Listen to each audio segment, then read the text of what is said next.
자, 그러면은 인사를 하고 시작할까요, 선생님들? 안녕하세요. 네, 반갑습니다. 코로나가 아직 안 끝나가지고 아마 많은 분들 안 오실 것 같다 이렇게 생각했는데 의외로 오늘 많은 분들 오셔가지고 너무 반갑습니다, 선생님들. 오늘 처음 만났으니까 손뼉 한번 쳐볼까요? 와, 반갑습니다. 네, 예. 지금 오늘 오신 분들 중에서 저 처음 보시는 선생님도 계실 것 같고 아니면은 저 많이 보신 선생님도 계실 것 같은데 저 처음 봤다 지금 배지훈 선생님 처음 봤다라고 하시는 선생님들 한번 손 들어볼까요? 그죠? 그죠? 한 반 정도 이상 선생님들이 처음 보신 것 같고 어, 영상으로라든가 뭐 직강으로라든가 오셨던 선생님도 계신 것 같아요. 그죠? 그러면 한 번만 더 손 들어볼까요? 그 저 얼굴 본 거와는 상관없이 나는 올해 초수로 공부하는 사람이다 하는 선생님들 손 들어보실까요? 초수 선생님들. 아까 든 선생님들이 대부분 드셨네요. 그죠? 그래서 반 정도 한 이상 선생님들이 이제 초수 선생님들이고 내년 준비하는 2024년이라고 하더라고요. 그래서 계속 2023년도 대비해서 살았는데 내년 2023년도인데 또 24년이 된다니까 되게 낯선 거예요, 선생님들. 그래서 계속 미래를 향해서 계속 1년씩 미래를 향해서 가니까 그래서 선생님들 일단은 2024학년도 대비가 되는 거고 2024학년도 시험을 보시는 선생님들이세요. 그죠? 그렇게 초수로, 그죠? 처음 공부하시는 그런 선생님들이다.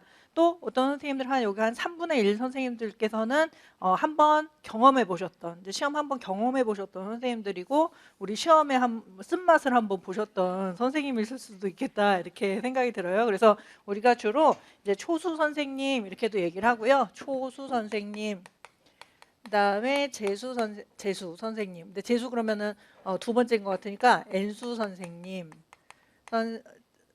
N수 선생님, 초수 선생님 이렇게 이야기를 하는 것 같아요. 그죠? 이렇게 해서 초수 선생님이 꽤 많고 지금 N수 선생님 한 3분의 1 정도 계신 것 같습니다. 그래서 두 분 다 환영하고요. 선생님들 특히나 이제 초수 선생님들 같은 경우는 하나도 모르는 완전 백지 상태잖아요. 그래서 백지 상태에서 이제 공부를 한번 내년에 정말 열심히 해봐야 되겠다라고 생각하시는 그런 선생님들이니까 오늘 좀 설명회를 통해서 의욕을 많이 좀 끌어올려 드려야 되겠다라고 생각이 들고 그다음에 이제 우리 N수 선생님들 이제 아까 손 안 들으셨던 우울한 선생님들 저 N수 선생님들은 제가 용기를 더 많이 들여가지고 격려해드리고 용기를 더 들여가지고 더 공부할 수 있는 어떤 동력을 좀 더 많이 드려야 되겠다 이렇게 생각을 하고 있거든요. 그래서 일단은 초수 선생님들도 꽤 많고 지금 내년을 위한 합격 설명회니까 전반적으로 시험에 대해서 조금 설명을 일단 드릴 거고요. 그래서 일단은 오늘 설명회는 1교시하고 2교시로 나눠질 거예요, 선생님들. 그래서 1교시 때는 제가 이제 강의를 쭉 해드리는 설명회 식으로 하고요. 휴식을 잠깐 가질 거예요. 휴식을 갖고 집에 가실 분들은 가셔도 되고 2교시 때는 질의응답을 받을게요, 선생님들. 그래서 질의응답. 그래서 나는 질의응답 할 게 있어 라고 하면은 조금 기다리셨다가 질의응답 하시면 되겠고 그다음에 나는 할 거 없어. 설명회만 들었더니 다 뭔 말인지 알겠다라는 선생님들은 또 일찍 가야 되겠다라고 생각하는 선생님들은 좀 일찍 가셔도 되는 거예요. 그다음에 이따가 질의응답 시간이 있으시니까 좀 설명을 쭉 들어보시면서 나 이거 좀 궁금하다 하는 건 체크해 놓으시면 좋겠죠. 그럼 조금 이따 이거 물어봐야 되겠다 하시면 되겠고 이따 질의응답 시간에 제가 최선을 다해서 선생님들한테 좀 설명을 좀 드릴게요. 그렇게 하겠습니다. 일단은 자료를 우리가 받았잖아요, 선생님들. 그래서 자료에서 이렇게 분홍색으로 예쁘게 지금 우리 만들어 주신 게 있고요. 그 다음에 이렇게 학습 플래너도 지금 오신 선생님들한테 이렇게 주셨거든요. 그래서 학습 플래너도 되게 좋아 보여요. 제가 사실 안 펴봤는데 좋아 보이니까 이거 이제 공부하실 때 많이 활용을 좀 해보시면은 또 좋을 것 같습니다. 그 다음에 이쪽으로 오셔가지고 책 조금 일단은 책을 어떤 형식으로 지금 되어 있나 이제 후루룩 한번 본 다음에 좀 제가 하고 이제 드리고 싶은 말씀 좀 드리고 하면 좋을 것 같아요. 일단은 1페이지를 보실까요, 선생님들? 5페이지네요, 선생님들. 여기는요. 5페이지에서는 제가 이제 인사말 해드린 거예요, 선생님들한테요. 그래서 선생님들이 이제 내년에 이제 공부하시겠다는 어떤 도전, 네, 어떤 그 경험을 해보시는 그런 선생님들이시잖아요. 그래서 도전자분들에게라고 했는데 도전이라는 거는 사실은 이렇게 쉬운 결정은 아닌 것 같아요, 선생님들. 도전이라는 건 내가 이제까지 하지 않았던 길로 걸어가는 거거든요. 하지 않았던 선택을 한번 해보는 건데 그렇게 하기 위해서는 나의 어떤 용기도 필요하고 나의 용기나 결단도 필요하고 환경도 매우 중요하거든요. 공부할 수 있는 환경이 마련이 돼야 공부할 수 있는 거예요. 그죠? 그러니까 모든 우리 유치원 선생님들이 나 공부해야지라고 해서 공부할 수 있는 거는 아니죠. 공부할 수 있는 어떤 대외적인 어떤 환경, 거기다 나의 체력이라던가 나의 의지가 생겼을 때 걔네들이 다 합해졌을 때 그래서야 드디어 공부를 할 수가 있는 거거든요.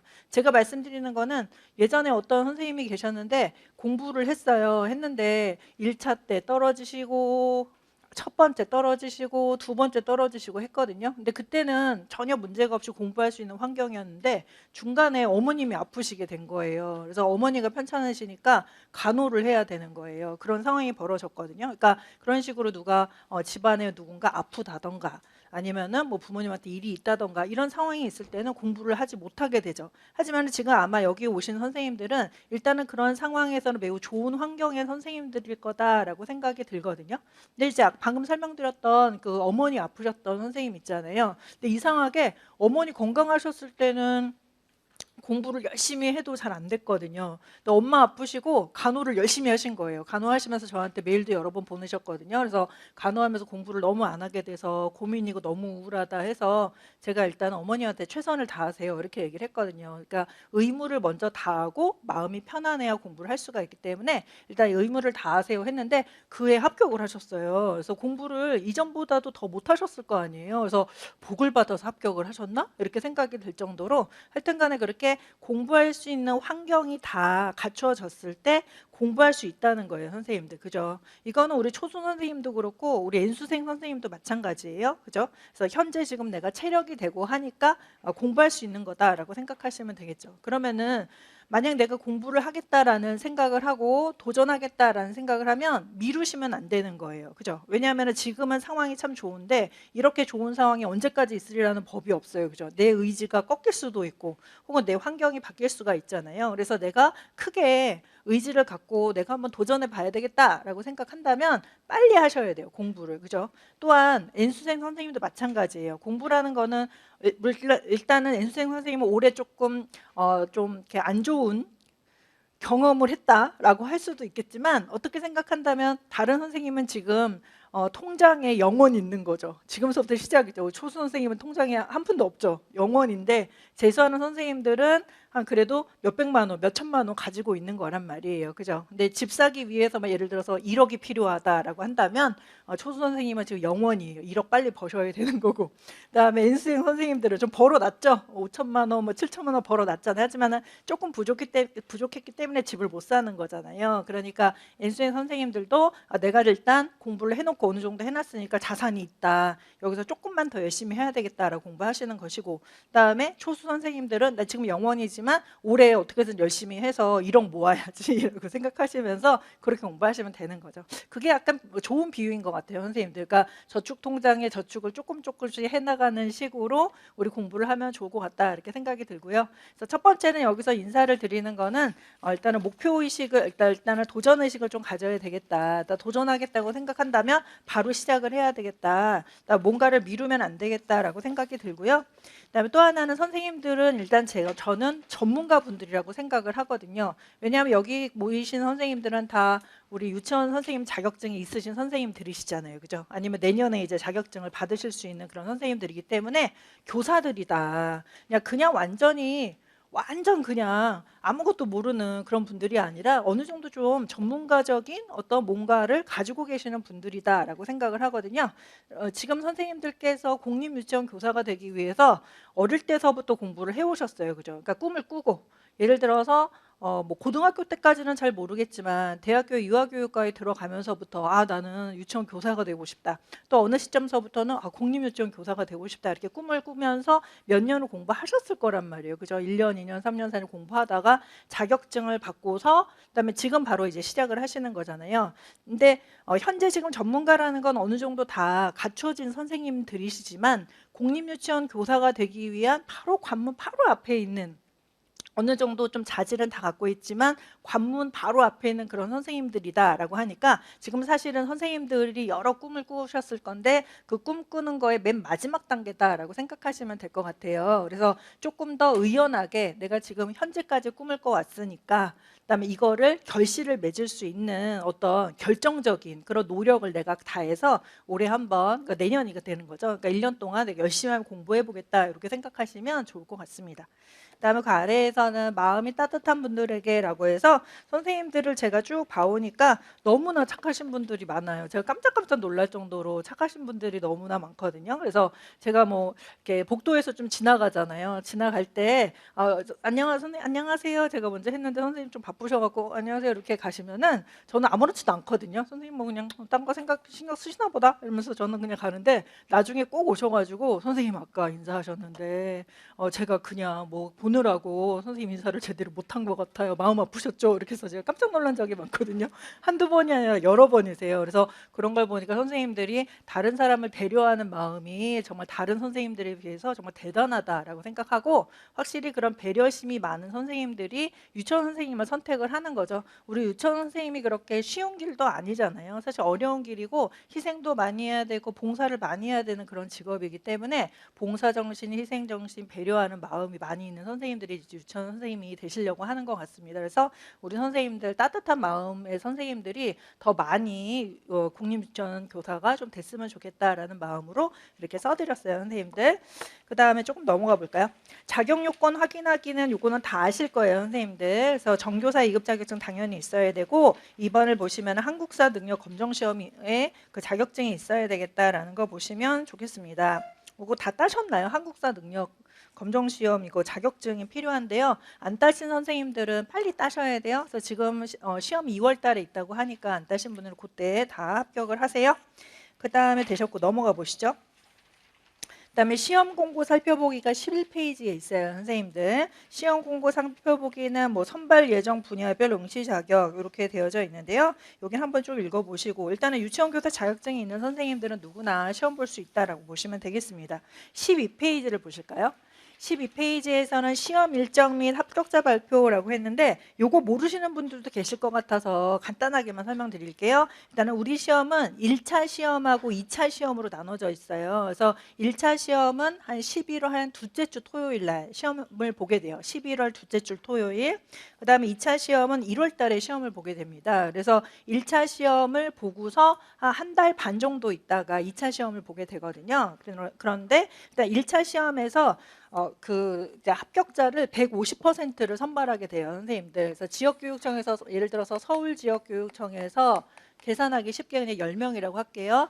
선발 인원을 10명을 공고를 냈다라고 한다면 1차에서 15분이 15명이라고 할게요. 15명이 합격을 하는 거예요. 그 다음에 2차 시험에서 이제 마지막 10명이 선발이 되는 겁니다. 이런 식이거든요. 그래서 일단은 1차 시험에서 요 15명 안에 드는 게 매우 중요한 거예요. 그죠? 그러니까 150% 안에 드는 게 매우 중요하다 이렇게 보고요. 그 다음에 1차 시험 본 다음에 그 다음에 약 한 달 반 혹은 2달 정도 있다가 이제 2차 시험을 보게 돼서 사실은 시간이 거의 없어요. 1차 공부는 거의 한 10개월 정도 준비 시간이 있는데 2차 시험은 한 달 반, 2달밖에 없으니까 매우 좀 타이트하거든요. 그래서 이제 그 시험 보자마자 이제 2차 시험 보시는 연습을 하시는 거예요. 근데 시험 보자마자 2차 시험 공부하실 때 조금 힘든 사항이 있어요. 이건 뭐 나중에 설명을 또 드리겠지만 그냥 시험 보자마자 합격일지 불합격인지 잘 모르는 기간이 한 달 정도 있단 말이에요. 왜냐하면 시험 보자마자 합격자 발표는 한 달 후에 하기 때문에 내가 합격인지 아닌지 모르는 그 안개 속에서 2차 공부를 해야 되거든요. 그 기간이 한 달 정도 되고 합격자 발표하고 이제 2차 공부하는 기간이 한 달에서 이번에는 좀 더 짧아져서 3주밖에 없어요, 선생님들. 그렇게 됐거든요. 그렇게 돼서 이때 그러면은 게으름 부리면은 이때 어떻게 해요? 눈물, 콧물 막 다 짜가면서 이제 하는 거예요. 합격했을 때. 그래서 뭐 지금서부터 뭐 말씀 뭐 강하게 드릴 필요는 없겠지만 1차 시험 끝나고 바로 2차를 공부를 하셔야 된다. 이렇게 좀 말씀드리고 싶어요. 안 그러면 큰일 난다. 그죠? 그러게 혹시 합격하면 합격하는 건 너무 대단한 건데 여기서 이제 혹시 합격하면 큰일 난다. 이렇게 되는 거예요. 그래서 일단 그렇게 된다. 그다음에 이제 1차하고 2차가 있는데 1차는 필기 시험이에요, 선생님들. 필기 시험. 2차는 실기 시험이 되는 거고요. 그다음에 1차 시험은 1교시, 2교시, 3교시로 되어져 있습니다. 그래서 1교시는 논술을 봐요. 논술을 60분 동안 보거든요. 그래서 문제는 한 문제예요. 어떤 사례를 쭉 보여주고요. 그 사례에서 이거를 써라. 한 20개 정도를 쓰는 거거든요. 그럼 첫째 뭐뭐다. 선생님들 생각을 쭉 쓰시는 겁니다. 근데 대부분 선생님들이 20점 만점이거든요. 그러니까 20점 만점에서 그 1교시 교직 논술이 되는 거예요. 지울게요. 1교시 논술은 요즘에는 만점은 20점이에요. 만점은 20점 정도거든요. 근데 선생님들이 한 이제 어느 정도 점수를 받으시자 하면 20점에서 만점 받으시는 거죠. 요즘에 한 17점 정도 받으십니다. 선생님들 못하면 16점이에요. 그죠? 그러니까 교직 논술 어떻다는 걸 알 수 있어요? 그다지 어렵지 않겠구나. 어느 정도 좀 정상적으로 공부를 하고 정상적으로 시험을 보면 거의 만점 혹은 만점 비슷하게 받겠구나 이렇게 보시면 되는 거예요. 근데 이것도 약간 조금 차이가 있어요. 연도마다 좀 차이가 있거든요. 예를 들어서 작년 같은 경우는 교직 논술 좀 되게 쉬웠습니다. 상당히 쉬워서 거의 만점 받으시거나 19점 받으시거나 막 이렇게 하셨거든요. 근데 올해는 약간 낯선 게 나온 것 같아요. 그래서 올해 같은 경우는 만점도 물론 있으시겠지만 한 19점, 18점 조금 점수가 1, 2점 정도 낮아질 거다 이렇게 예상은 하거든요. 그래서 매년 약간 난이도에 따라 좀 달라질 수 있다 이렇게 보는 거예요. 그죠?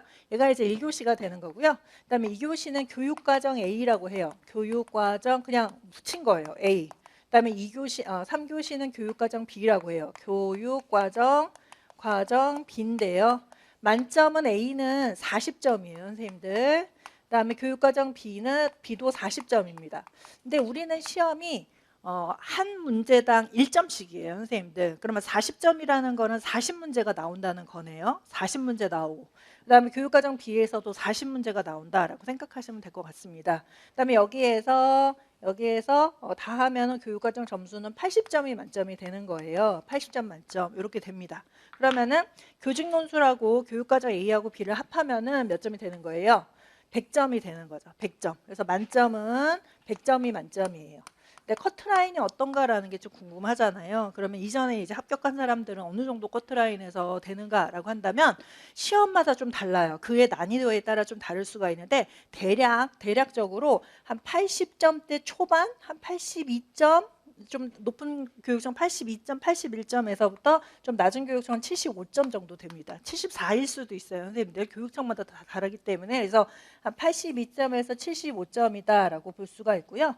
그러면은 교직 논술하고 교육과정하고 다 합해서 100점인데 커트라인은 한 75점에서 80점이다라고 한다면은 선생님들께서 좀 넉넉히 합격할 수 있는 어떤 점수는 몇 점이냐 그러면 84점, 85점이 되는 거예요. 그죠? 한 85점 정도 되면은 거의 합격이에요. 그죠? 85점. 올해는 뭐 어떻게 될지는 모르겠지만 일단 작년까지는 그랬어요. 그래서 한 85점 정도다. 그러니까 80점에서 한 85점.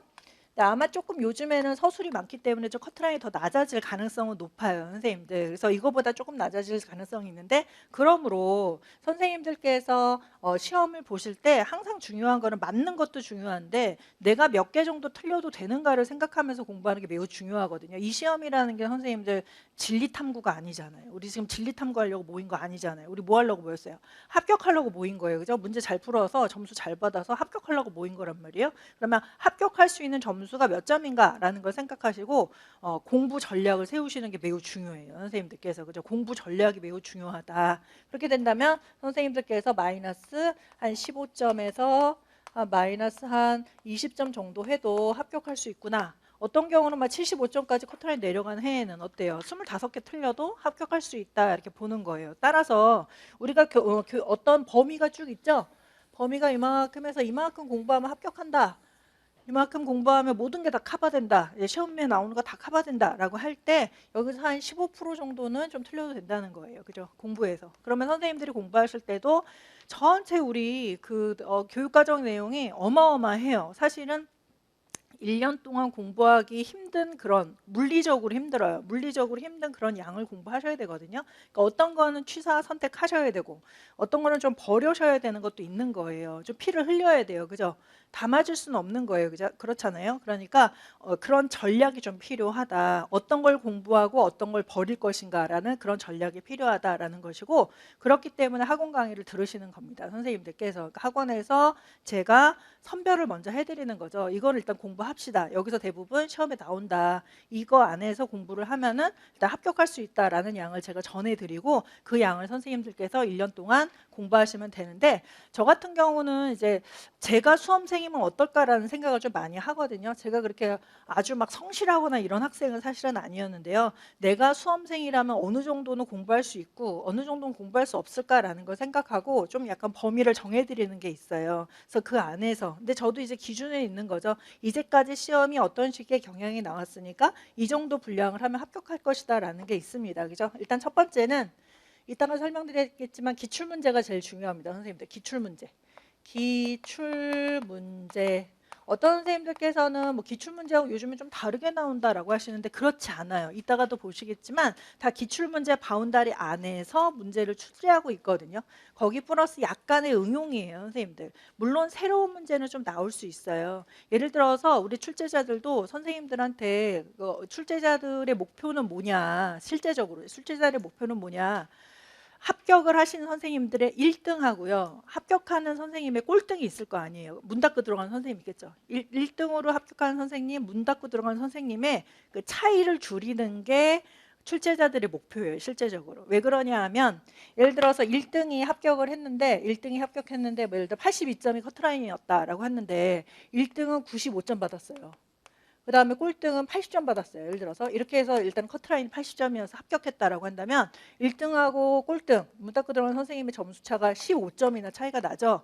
이렇게 되면 2차가 무력화된다는 거예요. 2차는 보나마나 이 선생님은 합격할 거 아니에요. 근데 요즘에는 2차를 좀 강화해서 1차보다 2차를 좀 잘하는 선생님들, 실기를 좀 잘하는 선생님들을 교사로 선발하고 싶다라고 생각하고 있거든요. 그렇기 때문에 커트라인 꼴찌 선생님하고 1등 선생님의 차이를 줄이고 싶어 해요. 그렇게 된다면 누구나 틀려야 되는 문제를 만들어야 되는 거예요. 아무리 공부를 열심히 하는 선생님들도 한 10%는 틀리게끔 만들어야 되는 거예요. 누구나 틀리게끔 다 막 너무 꼭대기로 해서 만점받지 못하게 그렇게 막아야 된다라는 거거든요. 그러니까 그 해에 아무리 공부 많이 하셨더라도 기본적으로 10점은 틀리게끔 만듭니다, 선생님들. 그러면은 기본적으로 출제자들이 마이너스 한 10점 정도, 한 8점에서 10점 정도는 좀 이 사람들이 공부 안 했겠다라는 부분에서 그죠? 좀 이거는 당연히 틀리겠다. 공부 잘하는 사람도 이거 아무리 다 외워도 이거는 틀리게끔 해야 되겠다라는 문제를 내거든요. 그러면은 그 해에 좀 생전 처음 보는 문제, 그다음에 좀 이상한 문제 이거 어떻게 풀어야 돼? 막 되게 뭐 잘 모르겠는 거 막 이렇게 지금 그런 게 한 10%는 나온단 말이에요. 그렇잖아요. 그렇게 되고 아마 지금 N수생 선생님들은 다 경험하셨을 거예요. 그죠?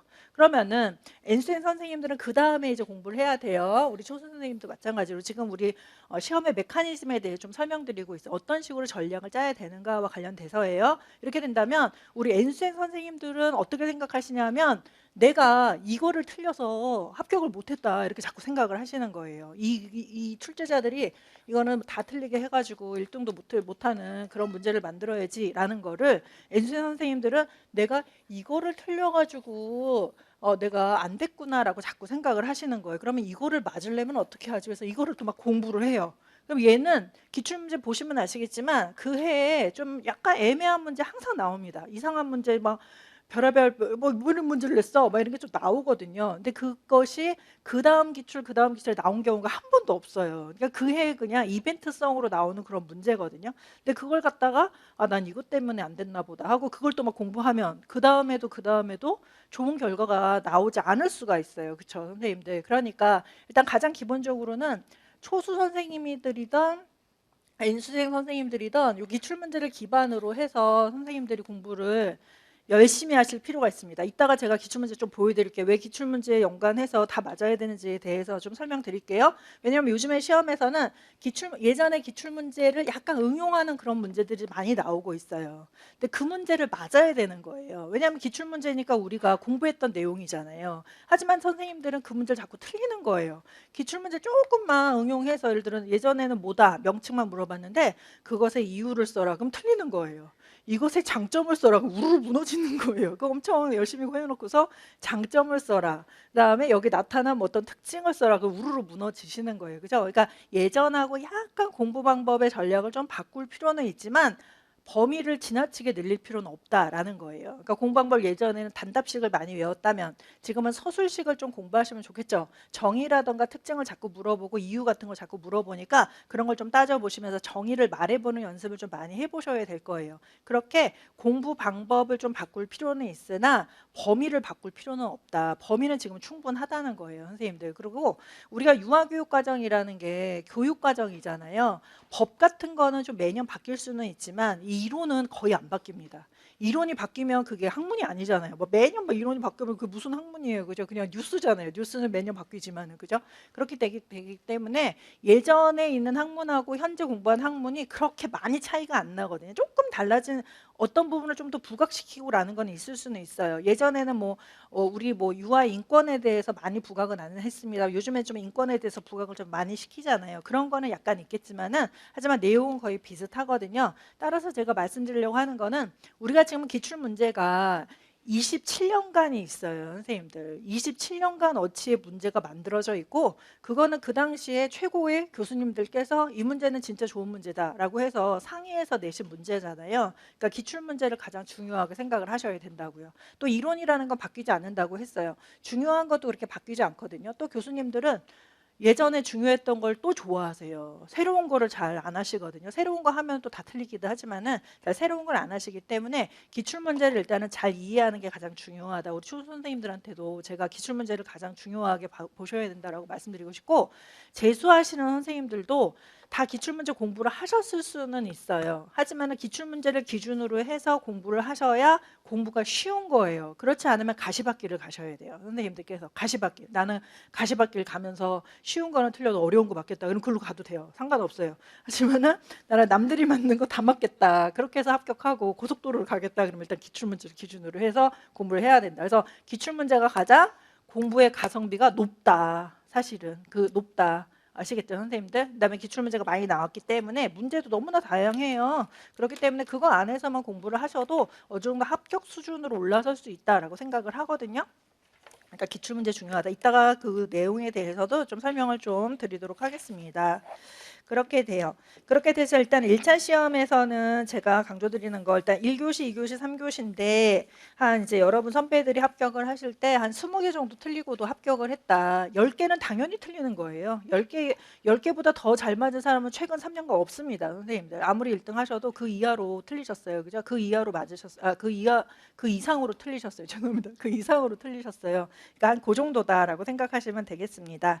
그다음에 우리가 공부라는 거는 지금 아까 설명드렸는데 우리가 진리 탐구를 위한 공부가 아니라 시험을 맞기 위한 공부다라고 했단 말이에요. 그러면은 우리가 시험을 맞으려면은 선생님들 기본적으로 이해하고 암기해야 돼요. 그죠? 이따가도 설명드리겠지만 이해도 하고 암기도 해야 돼요.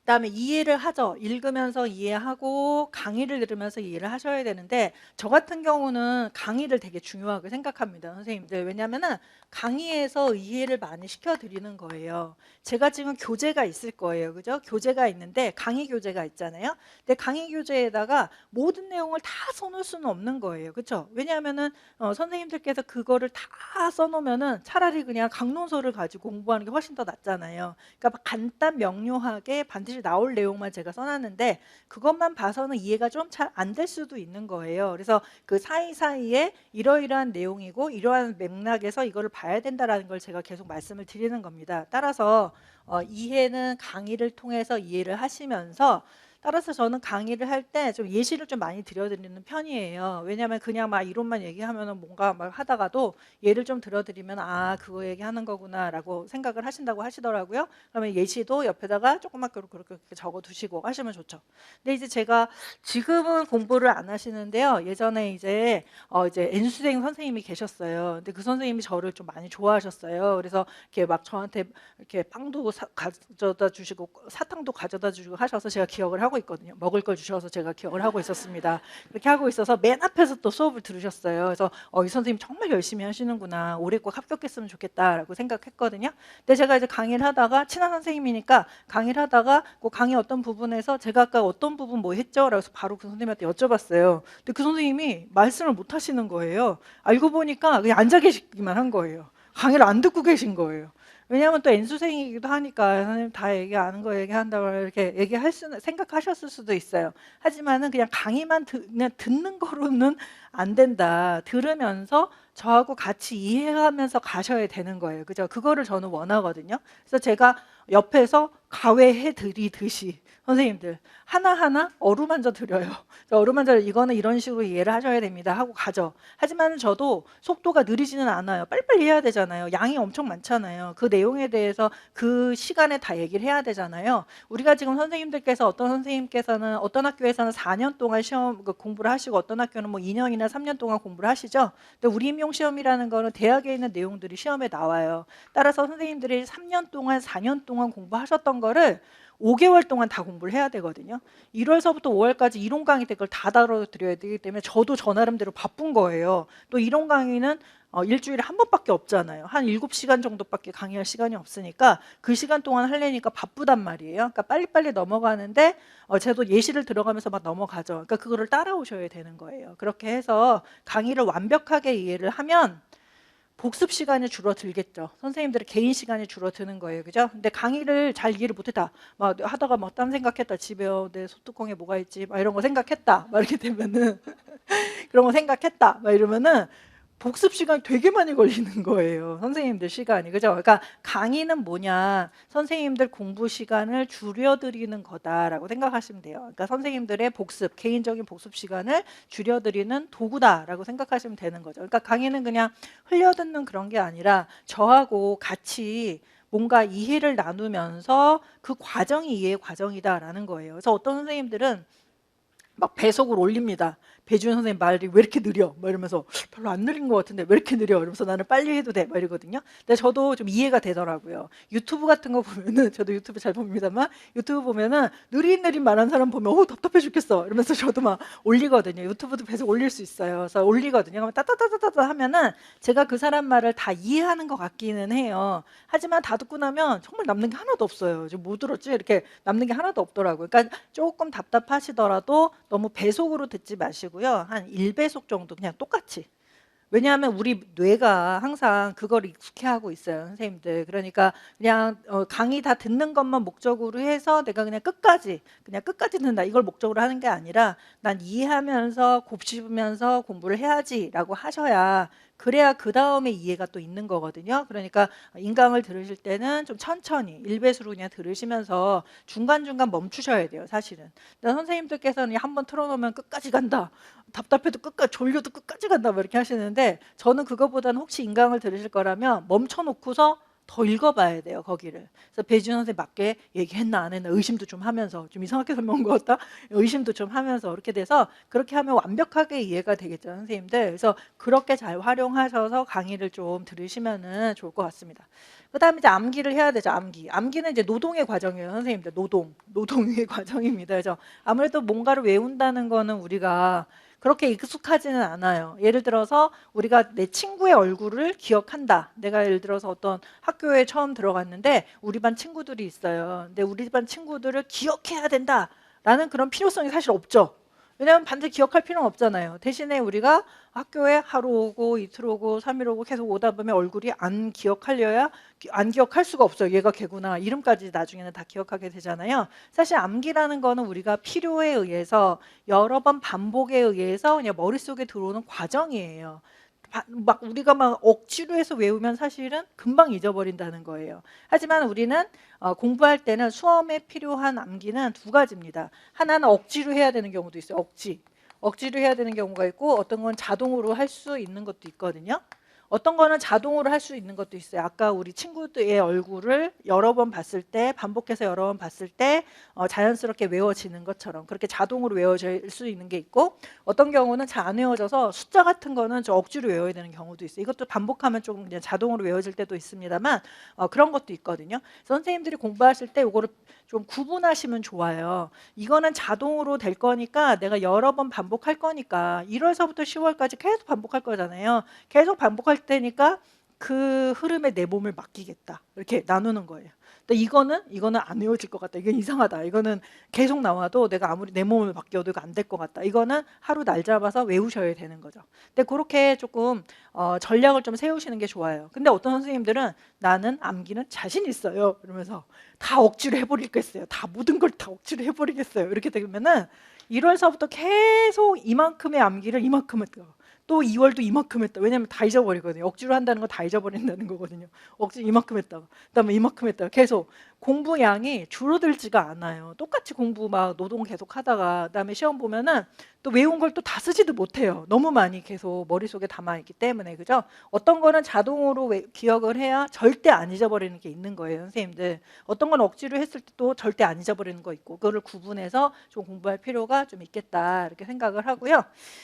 아까 지금 뭐 얘기하려다가 여기까지 왔냐면 문제를 푸는 거죠. 고득점 받는 거죠. 한마디로요. 우리가 목표가 고득점이잖아요. 그래서 고득점 받기 위해서 공부를 할 때는 이해도 필요하고 강의하고요. 플러스 선생님들 읽기가 좀 더 중요합니다. 읽기를 좀 많이 하셔야 돼요. 어떤 경우는 제 강의 제가 아테나라는 이름으로 강의 책이 있는데요. 그 아테나 책만 읽어도 이해가 되실 수도 있어요. 근데 선생님들은 개인차가 좀 있잖아요. 어떤 선생님들은 아테나하고 그 강의만으로도 나 이해 100%다라고 하면 막 넘어가면 돼요. 기출문제가 풀리더라. 그러면 넘어가면 돼요. 근데 나는 강의 듣고 이해하려고 하고 했는데 아테나만 보려고 했는데 좀 이해가 좀 안 되고 기출이 좀 어려운 것 같다 하시는 선생님들은 강론서를 사실은 조금 보실 필요 있죠. 우리 대학 때 책들이 다 있잖아요. 그 과목책을 좀 보실 필요는 있습니다. 그래서 강의를 듣고 그다음에 읽기를 하는 거예요. 근데 저는 이제 강의하고 그다음에 제 강의 자료가 굳이 강론서를 보지 않아도 되게끔 만들어 드리는 게 제 역할이죠.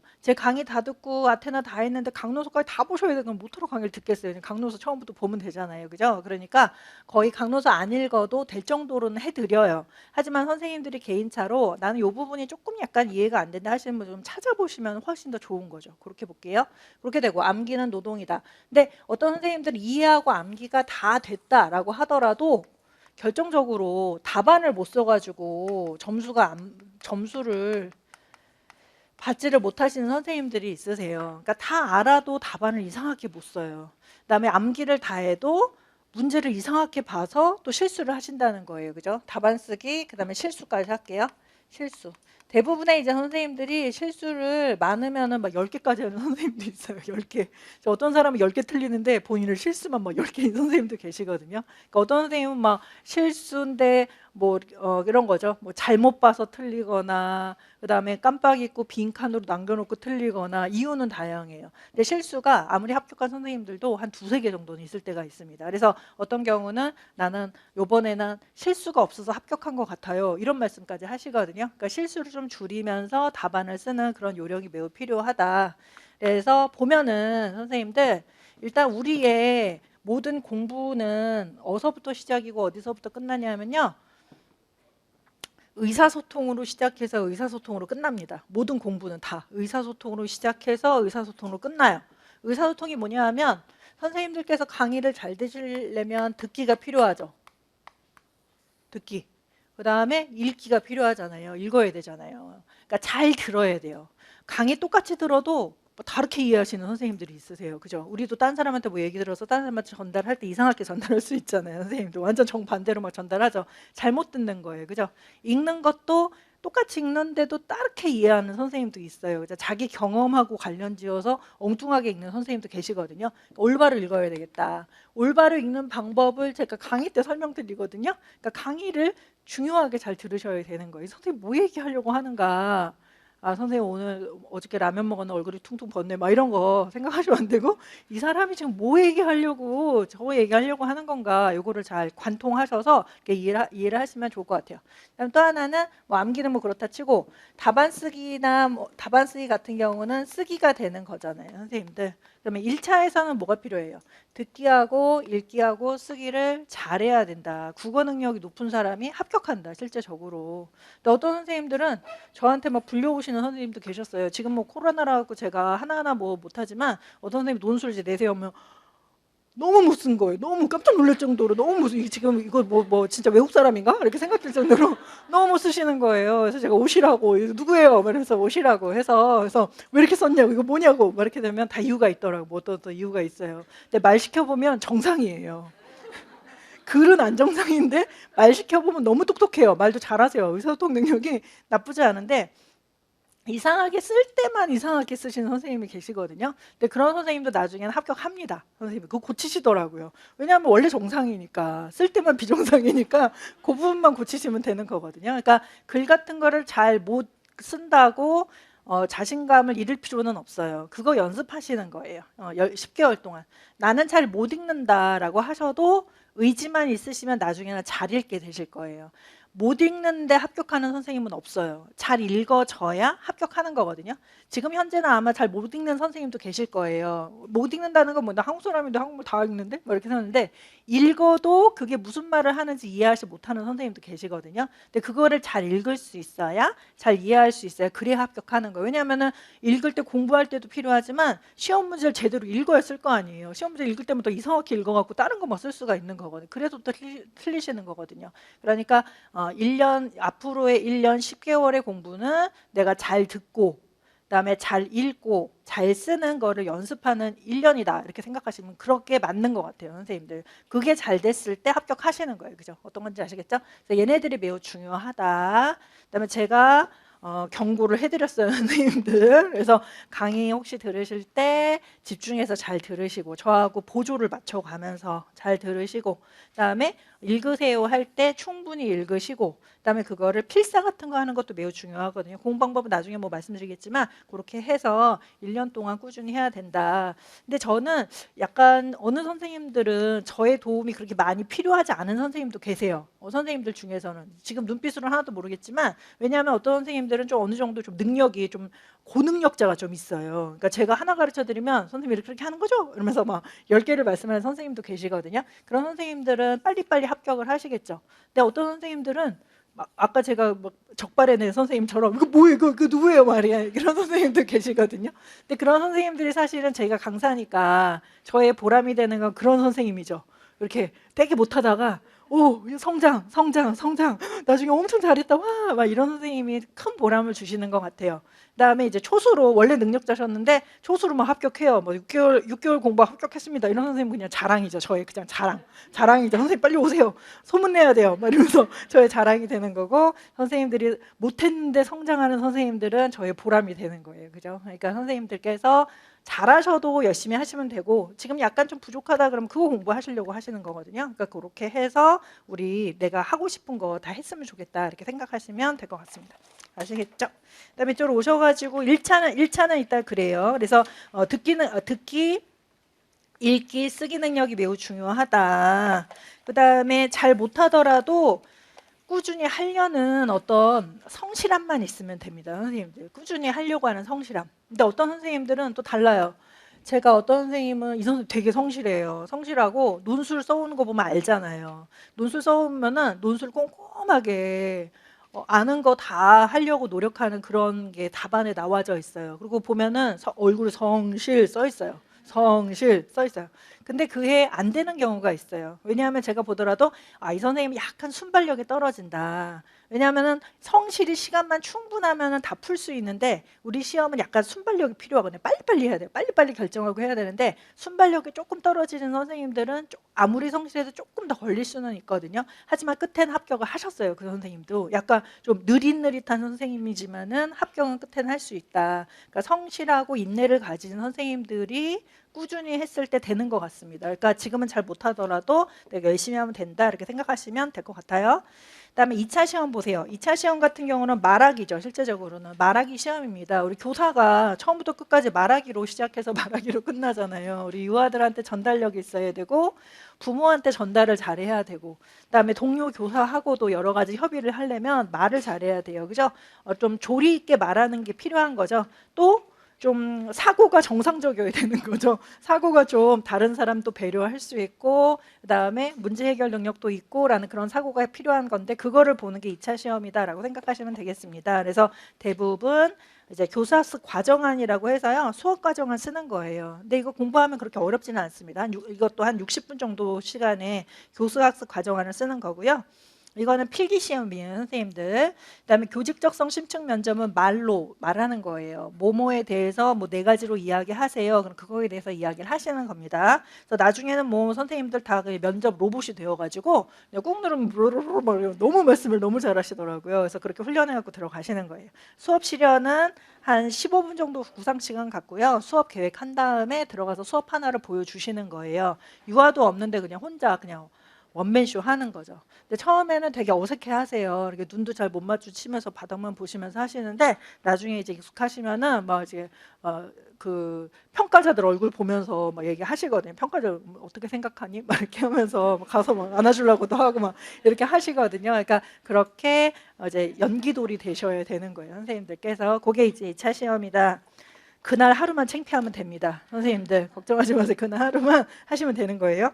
되셨어요. 이렇게 되고 이제 합격자 발표는 아까 설명드렸어요. 그죠? 올해 같은 경우는 뭐 12월 12일 날 최종 합격자는 1월 27일이다 이렇게 이야기를 합니다. 근데 이제 1차 시험에서 어떤 선생님들은 아직 지금 합격자 발표 다음 주 월요일이잖아요. 그래서 저도 지금 기대 반, 걱정 반 이러고 있어요, 선생님들. 그래서 선생님들 이제 공부하는 선생님 얼굴이 주마등처럼 흘러가면서 아, 그럼 됐으면 좋겠다. 아, 선생님 안 되면 어떡하지? 사연들이 다 있잖아요, 우리가. 꼭 합격해야 되는 사연들이 있거든요. 그래서 저한테 오셔서 선생님 저는 올해 꼭 합격해야 됩니다. 그렇지 않으면 큰일 나요. 막 이런 선생님 계시거든요. 그래서 아, 꼭 합격하셨으면 좋겠다라고 하는데 하지만 사람의 일이 이렇게 마음대로 막 그렇게 되면 참 얼마나 좋겠어요. 그죠? 근데 그렇지 않을 수도 있잖아요. 그래서 지금 걱정하고 있는데 아마 많이 합격하실 거다라고 생각은 하고 있어요. 하지만은 혹시나 1차에서 안 됐다. 예를 들어서 우리 지금 연수생 선생님 잘 모르잖아요. 되는지 안 되는지 모르는데 안 됐다라고 한다면 실망 그만하시고 빨리 공부하셔야 돼요.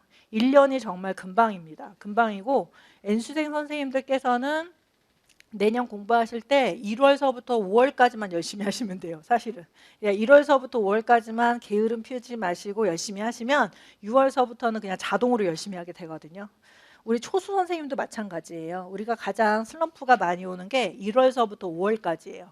왜냐하면 1월서부터 5월까지는 공부 재미없지, 그다음에 시험은 되게 많이 남은 것 같지 해도 내가 지금 얼마큼 했는지도 잘 몰라요. 이렇게 갖고 되는 거야? 막 이렇게 의문이 들지, 뭐 지금이라도 빨리 그만둬야 되는 거 아니야? 뭐 이런 생각 들지, 막 이렇게 되니까 여러 생각이 막 드는 때가 1월에서 5월이거든요. 그래서 우리 수험생들은 초수건, N수생이건 한 1월에서 5월 정도만 눈 딱 감고 내가 시작하기로 했으니까 나 열심히 한번 해봐야 되겠다라고 생각하시면서 하시면 6월서부터는 그게 드러나요. 할 사람과 안 할 사람이 좀 드러나면서 아, 나는 이제 되는구나 라는 느낌도 나중에 한 7, 8월에는 딱 느낌이 온다고 하시거든요. 그러니까 그때까지 열심히 하시면 되죠. 그러니까 약간 이렇게 안개 속에 1월서부터 5월 때 남들 놀 때예요, 사실은.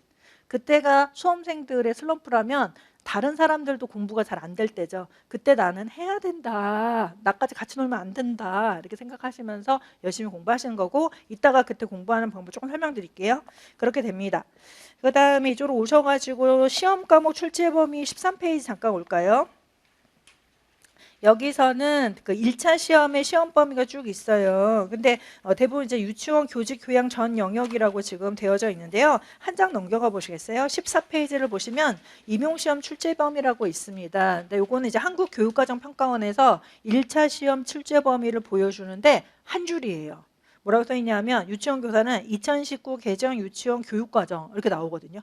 근데 2019 개정 유치원 교육과정만 공부하면 이 시험 볼 수 있냐 하면 그렇지 않습니다. 그렇지 않고 일단은 2019 개정 유치원 교육과정을 하나 공부하시고 그다음에 그 2019 개정 유치원 교육과정하고 연결된 이론서들을 공부하셔야 돼요. 그죠? 그러니까 그 아래 보시면 제가 이론서 적어드렸어요. 교육과정 총론, 그다음에 교육과정 강론 이렇게 해드린 거예요. 그래서 이 과목들은 우리가 선생님들 그 자격증 받으실 때 다 공부하셨던, 이수하셨던, 강론은 좀 이수 안 한 것도 있을 수도 있어요, 선생님들이. 근데 그런 과목들이다, 이런 내용들이 시험에 나오는구나라고 생각하시면 되겠습니다. 과목은 안 읽어드릴 거예요. 하여간 이 정도다라고 보시면 되겠습니다. 이쪽으로 오셔가지고 모집인원 및 경쟁률을 보시면 경쟁률이 2022학년도는 약 한 500명 언저리였거든요. 그러니까 550명 정도였어요. 2022학년도는. 근데 작년에 올해죠, 올해는 한 400명 앞뒤입니다. 선생님 한 400명 정도거든요. 그러니까 2022학년도에서 500명, 550명 조금 넘었을 수 있을 것 같고요.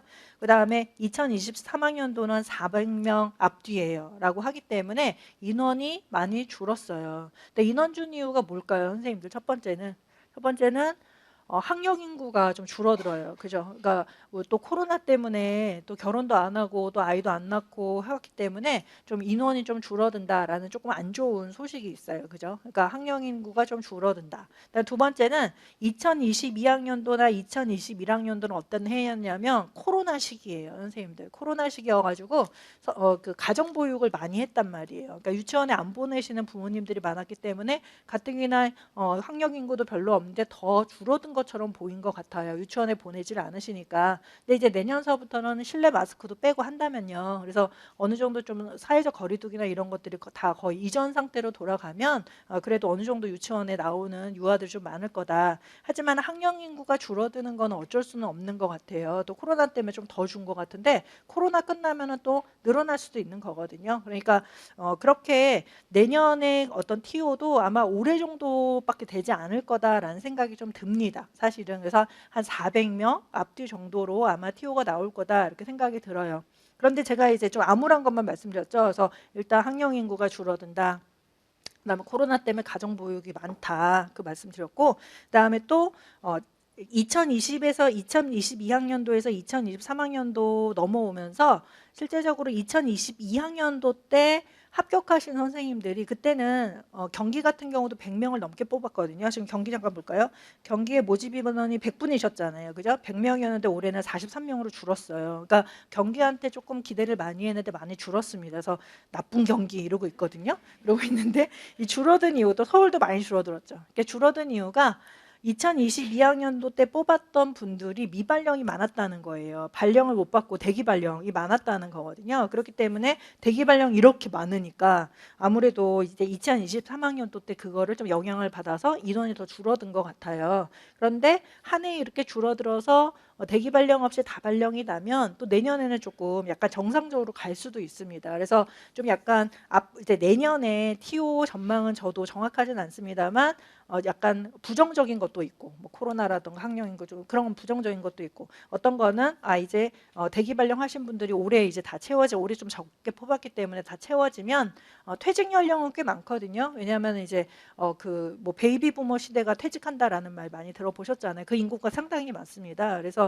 그렇기 때문에 퇴직하신 사람이 많기 때문에 아마 조금 그래도 TO가 아주 나쁘지는 않지 않을까라는 생각은 하거든요. 그래서 그런 긍정적인 측면도 있다 이렇게 보시면 될 것 같아요. 반반인 것 같아요. 근데 하지만은 가장 또 최근에 또 긍정적인 건 뭐냐면 지금 국회에서 뭐 법 개정한다라고 해가지고 학급당 학생 수 좀 줄이려고 하는 노력도 하거든요. 그래서 학급당 학생 수 줄여주면은 아무래도 학급이 많이 늘어나는 효과가 있으니까 그것도 우리한테 좀 긍정적인 것 같고, 그다음에 가장 좀 기대할 만한 건 아직 멀었어요. 근데 가장 기대할 만한 건 제 생각에는 유보통합인 것 같아요. 근데 유보통합에 문제가 많아요. 우리 유치원 선생님들도 반대하시는 선생님들 많으신 거 제가 알고 있거든요. 근데 그렇다고는 하지만은 유아학교가 되면 어린이집에 다니는 어린이들이 다 유치원으로 다니는 효과가 되는 거예요. 따라서 우리 유치원 선생님들 더 많이 필요하게 되거든요. 그래서 그게 가장 대박 뉴스가 될 거다. 아마 유보통합 된다면. 근데 하려고 하는데 여러 가지 이유 때문에 잘 못하고 있잖아요. 그래서 그거를 뭐 내년에 바로 기대하기는 좀 어렵고, 네, 방금 제가 말씀드린 거 좀 부정적인 측면도 있고 약간 긍정적인 측면도 있다. 그렇기 때문에 아마 올해 정도 수준으로 좀 나오지 않을까. TO는 일단 그렇게 생각하는 게 가장 현실적이고 객관적인 거는 같아요. 선생님들 한 400명 앞뒤 정도 생각하시면 될 것 같습니다.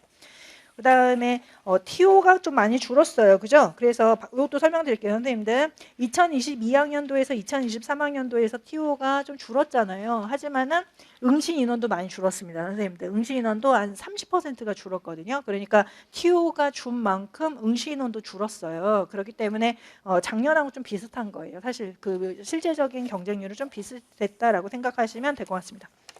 그 다음에 16페이지를 가시면 출제 경향 학습 전략이 있는데요. 이거는 제가 1차 시험 출제 경향해서 논술 문제를 쭉 적어 드린 거예요. 이거에 대해서 20가지 쓰시는 거예요, 선생님들.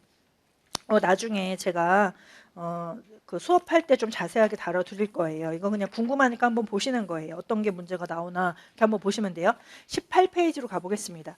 여기에서도 2023학년도에서 2019학년도 기출문제 1차예요. 1차 기출문제를 분석해 드린 거고요. 아까 우리 과목이 있었잖아요. 과목 쭉 적어드렸는데 그 어떤 과목에서 몇 프로가 나왔냐라는 걸 지금 보시는 겁니다. 근데 작년 같은 경우는 제가 이렇게 분석을 해보니까 이 총론 부분에서 이거 교수학습 이론이나 유아교육과정이나 유치원 운영에서 30%밖에 안 나왔더라고요. 이게 그냥 이유가 없는 게 아니거든요. 그래서 교육과정 평가원이라던가 출제자들이 이렇게 조금 회의를 하신 것 같아요. 이거 안에서 좀 적게 출제를 하자라는 것이고요. 강론에서는 한 70% 정도가 강론으로 나왔거든요. 그러니까 아마 이렇게 됐다면 내년에도 아마 강론에서 조금 더 많이 나올 가능성이 높다. 강론을 좀 열심히 해놔야 되겠네라는 생각이 들었습니다. 되셨어요? 그 다음에 넘어가 볼게요. 선생님들 쭉 뒤로 가세요. 쭉 뒤로 가셨다가 일단 문제 경향 좀 볼까요? 28페이지 오세요. 28페이지. 그럼 내가 선생님이 답 잘 쓰라고 했는데 어떤 답을 써야 되는 건지 모르겠다. 이제 한번 볼게요. 선생님들 28페이지 오시면은 2번에서 서답식 시험 출제 경향 및 공부 방법. 지금 우리 수업 방식을 서답식 시험이라는 말을 씁니다. 서답식 시험. 서답식 시험은 단답식 혹은 약간의 서술식이라는 거예요. 그러니까 단답으로 딱 쓰거나 아니면 약간의 이제 문장으로 쓰는 거거든요. 그걸 서답식이라고 합니다. 그래서 첫 번째는 단답식 문제 유형. 정확한 암기가 필요한 문제 유형. 그래서 기억에서 기억에 들어갈 인간 분석의 능력을 나타내는 거 3가지를 쓰고 니은에 들어갈 용어 1가지를 써보시오. 라고 되는데 이렇게 명칭을 정확하게 외웠다 쓰는 거예요. 선생님들.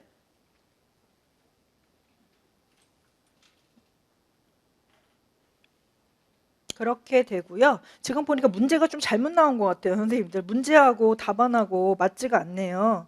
여기 보니까 다문화 교육 요소네요. 기억에서는요. 편집이 좀 잘못됐습니다. 죄송해요. 기억이 나타나는 다문화 교육의 요소예요. 다문화 교육의 개념 요소를 쓰는 겁니다. 이렇게 보시면 되겠습니다. 기억과 니은의 다문화 교육의 내용 요소를 써라라는 거예요. 다문화 교육의 내용 요소. 기억의 내용 요소는 뭐고 니은의 내용 요소는 뭐냐라는 거거든요. 그래서 기억은 정체성, 니은은 반편견이죠. 그래서 이거는 암기해서 쓰는 거거든요. 그러니까 다문화 교육의 내용 요소를 암기했다가 그대로 쓰는 문제다. 이렇게 보시면 되겠습니다. 2번을 보세요. 두 번째는 찾아쓰기 문제 유형이 있어요. 그러니까 1번은 외워서 쓰는 거고요. 두 번째는 찾아쓰라라는 거. 이거는 사실은 객관식하고 비슷해요. 객관식은 뭐 4개 중에서 하나 고르는 거죠. 이것도 여러 가지의 발문 중에서 하나 고르는 거거든요. 보세요. 그러니까 작년 문제예요. 퍼셀의 동작 구성 요소에 근거하여 노력의 하위 요소인 시간, 명칭은 다 얘기해 주는 거예요. 위에 문제에서 명칭을 내가 외웠다 쓰는 거고, 그다음에 두 번째 문제는 명칭은 시험 문제 다 나와지고 내용 요소인 시간에 해당하는 내용 1가지를 찾아 쓰세요 라고 해서 요 안에서 찾아 쓰시면 되는 거예요. 그럼 이거는 객관식이나 마찬가지인 거잖아요. 꽤 쉬운 문제죠. 이렇게 어려운 문제는 아니면 이런 거는 이제 다 맞아야 되는 거죠. 이런 거 틀리면 이제 안 되는 거예요. 이제 그 애는 이제 안 된다. 나는 운이 여기까지구나. 이렇게 생각을 하셔야 돼요. 이런 문제는 꼭 맞아야 된다. 그 다음에 29페이지 가보세요. 서술식 문제 유형이 있어요. 여기에서는 문제 맥락을 파악하고 한두 문장으로 답안을 작성하는 문제 유형으로 전공 내용에 대한 이해와 문제 파악 능력뿐만 아니라 문장 구성 능력까지 필요한 난이도가 높은 문제 유형이다. 난이도가 저는 사실은 그렇게 높다고 생각하지는 않거든요. 그러니까 서술식은 그렇게 어려운 걸 물어보는 건 사실은 아닌 것, 물론 어려운 것도 가끔은 있습니다. 하지만 기본적인 특징 같은 걸 물어보는 경우가 있는데 그 기본적인 특징도 서술서라 하면 우리가 많이 무너져요. 그러니까 그 부분에서 선생님들께서 잘하신다면 점수를 좀 고득점으로 가져갈 수가 있는 거예요. 그 부분을 연습을 많이 하셔야 돼요. 서술 쓰는 연습. 그래서 여기에서도 피아제의 도덕성 발달 단계에 근거해서 기억과 니은에 나타난 단계의 특징을 각각 순서대로 써라 라고 했거든요. 그러니까 타율적 도덕성이라는 말 들어보셨는지 모르겠는데 타율적 도덕성이라는 말이 있습니다. 그것의 특징이 한 3가지 정도 되거든요. 첫 번째 특징, 두 번째 특징, 세 번째 특징이 있는데 그중에서 기억하고 니은에 나타난 특징을 각각 써봐라 라는 그런 문제예요. 이런 문제가 요즘 조금 유행이에요. 선생님들 최근 경향에서 이런 문제가 많이 나온다. 어렵지는 않은데 문장 구성력이 좀 필요하다. 어떤 건지 아시겠죠? 그래서 1번, 2번, 3번이 대부분 나오는 문제 유형입니다. 3가지 중에 하나예요. 대부분요. 이렇게 되고 그다음에 3번을 보세요. 최신 기출 경향 분석을 보겠습니다. 최신 기출 경향 분석은 일단은 우리 문제가 단답식이나 찾아쓰기 문제 유형이 좀 많았어요. 예전에는. 예를 들어서 2018년도 같은 경우는 대부분이 단답식 아니면 찾아쓰기 문제 유형이었었거든요. 근데 2019년도 추시서부터 요 서술식 문제 유형이 많이 나타나고 있어요, 선생님들. 그렇기 때문에 2019년 추시서부터는 커트라인이 좀 낮아졌어요. 70점대가 많아요. 이제 그 지역교육청에서. 왜냐하면 서술식 문제 유형이 많으면 선생님들이 많이 틀리기 때문에 커트라인이 낮아지거든요. 따라서 선생님들께서 1년 동안 공부하신다. 나는 고득점 반드시 받아야 된다라고 한다면 다른 건 몰라도 서술식에 익숙해지게 노력을 많이 해봐야 되겠다라고 생각하면 점수를 높게 받으실 수가 있는. 왜냐하면 웬만한 선생님 잘 못하니까. 내가 잘하면 되는 거잖아요. 선생님들 그렇게 작전을 가져가셔야 되고 제가 수업도 서술식에 대해서 많이 공들이는 편이거든요. 요거 좀 잘 쓰게 해드리려고 노력하고 있어요. 그다음에 최신 기출 경향 분석을 볼게요. 일단은 1번 평가 포트폴리오에 관련된 문제가 2016년도에도 나왔고 2023년도 작년에 그러니까 올해도 시험에 나왔습니다. 그런데 2016년도는 그냥 리을에 들어갈 평가 방법을 쓰시오라고 해서 리을의 포트폴리오라는 명칭을 쓰는 문제가 나왔어요. 이게 이제 예전 기출 문제인데 올해 같은 경우는 뭐라고 했냐면 다음에 제시된 유아 미술 평가 방법의 명칭을 쓰고 두 번째 그 평가 방법의 장점을 디귿과 관련하여서 한 가지 쓰시오 이렇게 되거든요. 그런데 예전에는 뭐 장점 같은 거 물어보고 이런 거 하나도 없었거든요. 근데 요즘에는 이런 장점을 묻는다. 예전하고 좀 달라진 거지만은 하지만은 기출 범위 안에 있는 거예요. 포트폴리오 당연히 공부하고 있거든요. 그러니까 이제는 그냥 명칭만 외우는 게 아니라 옆에 있는 어떤 특징 같은 걸 좀 잘 읽어볼 필요가 있겠구나. 또 하나는 그냥 장점만 쓰면 안 되죠. 그러니까 포트폴리오 장점 이거 주의하셔야 돼요, 선생님들. 포트폴리오의 장점만 쓰면 안 되죠. 포트폴리오의 장점, 내가 알고 있는 장점 막 쓰면 틀리는 거예요. 어떤 거에 써야 돼요, 선생님들? 디귿과 관련해서 써야 돼요. 그죠? 디귿과 관련. 여기는 디귿을 잘 보시고 얘를 잘 파악한 다음에 요것과 관련된 장점을 써야 된다라는 거거든요. 그러니까 그렇게 자기의 사고를 계속 통제시켜야지 자기 사고 통제시키지 못하고 막 가는 대로 흘러가는 대로 막 사고했다가는 점수 하나도 못 받으시는 거예요. 어떤 건지 아시겠죠? 2번을 보세요. 놀이지도 교사개입 유형이라 해서도 2016년도 기출 같은 경우는 이게 명칭을 쓰라는 문제가 나왔어요. 명칭 쓰고 여기는 문제가 다 안 나왔는데 그 역할이 나타난 예를 찾아 써라. 찾아 쓸 게 지금 없네요. 근데 찾아 써라라고 해서 찾아 쓰도록 했으니까 얘는 객관식이나 마찬가지. 하나는 단답식, 하나는 객관식이에요. 하지만은 최근 문제, 이제 올해 문제 보세요. 올해 문제는 마찬가지로 1번 보세요. 다음에 나타난 교사의 역할 유형을 쓰고 해서 똑같은 사람이거든요. 존슨 크리스티 야키의 문제거든요. 그 단계 문제입니다. 그래서 공동 놀이자였는데 그 유형으로 놀이에 개입할 때 교사가 유의해야 될 점을 써라. 이렇게 나와서 예전에 이런 거 통 안 물어봤거든요. 근데 요즘에 이런 거 물어보는 거예요. 장점을 써라. 유의해야 될 점 써라. 여기서 나타난 뭐 특징을 써라. 이런 말들이 이런 문제가 많아요. 마찬가지로 31페이지로 가볼까요? 유아 언어 교육에서 정답이 이제 수직적 어휘 발달이라는 명칭이 있습니다. 우리 의사소통 하실 때 공부하실 건데요. 수직적 어휘 발달이라는 거를 2019년도 기출에서는 그냥 그 단답식으로 물어봤지만 2023년도 기출에서 뭐라고 했냐면 다음 대화에 반영되어 있는 어휘 발달 과정을 쓰고 그렇게 생각하는 이유를 쓰시오 이거예요. 그러면은 이유가 뭐가 필요해 그냥 수직적이지라고 생각하지만 그 쓰래니까 그냥 쓰는 거예요. 여기 분석하셔가지고 이건 이래갖고 이렇게 됐으니까 이래 수직적 어휘 발달이다 이렇게 써야 되는 거예요. 그러니까 설명하는 능력이 좀 더 필요하구나. 하지만은 수직적 어휘 발달 공부하면 사실 같이 공부하는 내용이에요. 다 알고 있는 내용이죠. 하지만 이거를 설명해라, 직접 설명을 할 때 갑자기 막히면 안 되는 거잖아요. 그러니까 그거 연습을 조금 더 하실 필요가 있다. 그 다음에 이런 거는 나도 지금 내가 보더라도 좀 어렵잖아요. 다른 사람도 다 어려워요. 그죠? 그러니까 서술식 문제가 예를 들어 10문제 나왔다라고 한다면 나도 다 못 쓰겠네. 나도 이거 반타작은 할 것 같다라고 한다면 남들도 그런 거예요. 그러니까 나는 서술식에서 다 맞는다기보다는 한 7, 8개만 맞아도 한 2개는 틀리더라. 그렇게 하더라도 합격 가능성이 매우 높은 거죠, 선생님들. 그러니까 다른 일반적인 선생님들이 좀 어려워하기 때문에 나는 열심히 해야 되겠다 이렇게 생각하시면 되겠습니다. 됐어요? 3번에서는 1차 시험 학습 전략은 이거 뒤에서 조금 더 설명드리고요. 넘겨가셔서 1차 합격 꿀팁이 있습니다. 이거는 그냥 참고로 보시고요. 제가 써드린, 그러니까 그 33페이지에 써져 있는 건 우리 학원에서 써주신 거거든요. 그러니까 일반적인 수험생에게 이런 꿀팁이 있다는 거고, 제가 쓴 거는 34페이지에 있는 게 제가 쓴 거예요. 그래서 뭐 생활, 인간관계, 월별 학습 방법, 학습 2차 대비 했는데 이건 조금 이따 설명드릴게요. 선생님들 중요한 내용도 많은데 사실 1년 동안 계속 제가 말씀드릴 거거든요. 되었습니다. 그다음에 지금은 일단은 38페이지 연간 커리큘럼 조금 설명드릴게요. 선생님들. 우리 초수 선생님들 많으니까요.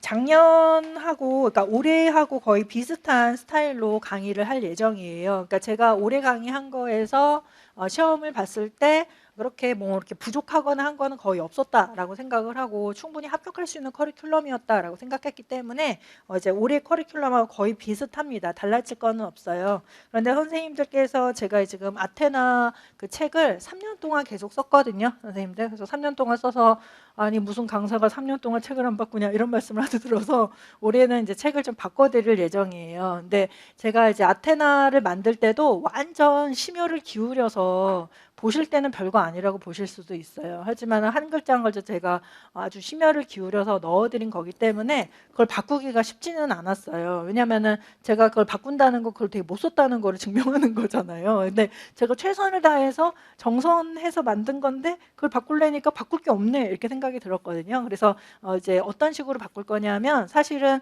총론 그러니까 인수생 선생님도 계시니까요. 예전 책 갖고 계신 선생님도 계시니까요. 예전 책을 그렇게 완전 훌떠덕 바꾸지는 않을 거예요. 그 중에서 제가 뺄 건 빼고 넣을 건 넣고 이렇게 할 거예요. 그러니까 똑같은 것도 있는 거예요. 같은 내용도 있는데 제가 이거는 그냥 이제부터는 이렇게 말로 그냥 설명드려도 다 이해하는 거고 생전 이거 계속 안 나왔네 라는 거는 제가 빼고 그다음에 요즘에 조금 약간 최신으로 좀 나오는 그런 내용들 있죠. 그거를 이렇게 넣어드릴 그런 예정이거든요. 왜냐하면 저는 그 책이 지금 올해도 그렇게 될지는 모르겠는데 2권이거든요. 그러니까 총론책 한 권, 강론책 한 권이에요. 그래서 책이 얇아요. 그래서 어떤 선생님은 제 책을 보고 이거 갖고 합격할 수 있어요? 이렇게 말씀을 하신다는 거예요. 근데 이상하게 그 안에 그래도 다 들어져 있어요, 선생님들. 제가 그렇게 하려고 최선을 다해서 정선을 해드린 거거든요. 노력 많이 했습니다. 제가 간단하게 해드리려고 그렇게 되어져 있거든요. 근데 저는 그거를 수업 자료로 쓰기 때문에 대부분의 내용들은 다 설명을 해요. 하나하나 다 어루만져 드리거든요. 이건 이렇게 그렇다 이렇게 설명을 쭉 드리거든요. 그러므로 책이 비이성적으로 많아질 수는 없어요. 왜냐하면 제가 강의 시간이 정해져 있기 때문에 그 강의 시간 안에 제가 처리할 수 있을 부분을 책에 넣어드려야 되거든요. 그렇기 때문에 이거는 정말 필요 없었는데 내가 계속 강의한 것 같다라는 부분은 빼드리고 얘는 조금 더 추가해드려야 되겠네. 1, 2월서부터 좀 공부해드려야 되겠네 라는 걸 추가하는 식으로 지금도 그렇게 현재 하고 있거든요. 그렇게 되는데 근데 저도 약간 빨리빨리 일을 잘하는 스타일은 사실은 아니거든요. 선생님들처럼 저도 상당히 느린 편이고 대신에 좀 꼼꼼한 편이긴 하거든요. 그래서 해서 책을 미리미리 만들어서 나오지는 못할 것 같아요. 그래서 제가 개강이 조금 늦게 했거든요. 일부러 책 때문에 좀 늦게 했습니다. 그래서 책 없이 개강하면 좀 섭섭하실 것 같아서 어떻게든 책 나온 다음에 개강해야지 해서 1월 14일이 개강일이거든요. 그래서 1월 14일인데 그때까지는 어떻게든 책이 나오게끔 하는데 미리 나오지는 않아요, 선생님들. 그래서 아마 개강날 받아보실 수 있겠다 이렇게 일단은 생각을 하시고 그러면 책도 없이 지금 뭐라는 거냐 이렇게 되면 제 생각에 이제 부모교육 책하고 교사론 책을 우리 개강할 때까지 읽어오시겠어요? 아무 부모교육 책도 괜찮고 아무 교사론 책도 상관없으니까 이제 갖고 계시는 거 굳이 사실 필요 없어요. 그거 가지고 한 2권 정도잖아요. 그거를 우리 개강할 때까지 읽어온다 이렇게 생각하시면 돼요. 숙제를 그렇게 내드릴게요. 아니면 나는 2권을 훌떡 읽고 또 필요해요. 그러면은 놀이지도라는 책이 있어요. 우리 공부하셨죠? 그 이제 그 3권 정도 보시는데 책을 읽을 때는 선생님들 뭐부터 봐야 돼요? 목차부터 봐야 돼요. 항상 책은 목차를 봐서 목차 중에 선생님들이 궁금한 것부터 먼저 읽으시는 거예요. 1장부터 읽지 마세요. 그럼 1장만 시커매지고 막 뒤에는 새 책이에요. 다음부터는 그렇잖아요. 그러니까 목차를 보시고 내가 보고 싶은 거 먼저 이거부터 봐야지. 그러면 띄엄띄엄 본 다음에 내가 다른 것도 보고 싶다 그럼 딴 거 보면 되는 거예요. 근데 우선순위를 일단 그렇게 해야 된다 이렇게 보시면 되겠습니다. 이렇게 되고 1, 2월에는요. 교육과정 총론반 같은 경우는 아까 우리 30% 정도의 분량을 갖고 있었던 거를 공부를 하시는데 이 총론반의 내용이 그렇게 양이 많지는 않습니다. 2달 동안 하는 거잖아요. 양이 많지는 않습니다만 선생님들은 꽤 많이 틀리세요. 여기서. 왜냐하면 좀 어려워요. 내용 자체가. 개념 자체는 조금 어렵거든요. 그렇기 때문에 얘를 열심히 이제 공부를 하시면 되겠습니다.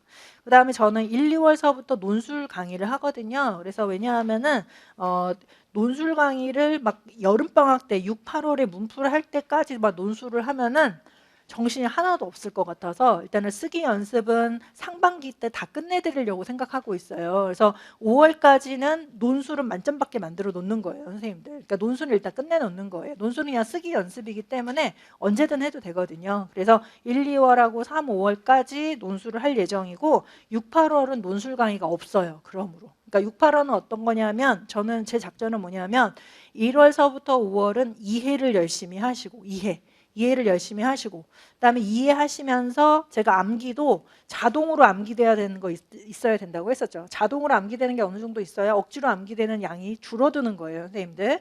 그래서 1월서부터 5월까지는 이해를 열심히 하시고 쓰기 기능을 높이시면서 자동으로 암기되는 걸 암기하는 그런 시기다라고 보시면 되겠습니다. 그런데 공부라는 게 우리가 로봇이 아니고 나중에는 로봇 되셔야 되는데 로봇이 아니거든요. 그래서 내가 하는 만큼 늘지가 않아요. 공부가. 이거 반드시 그래요. 선생님들. 우리 인간은 다 그렇게 돼 있어요. 원래가.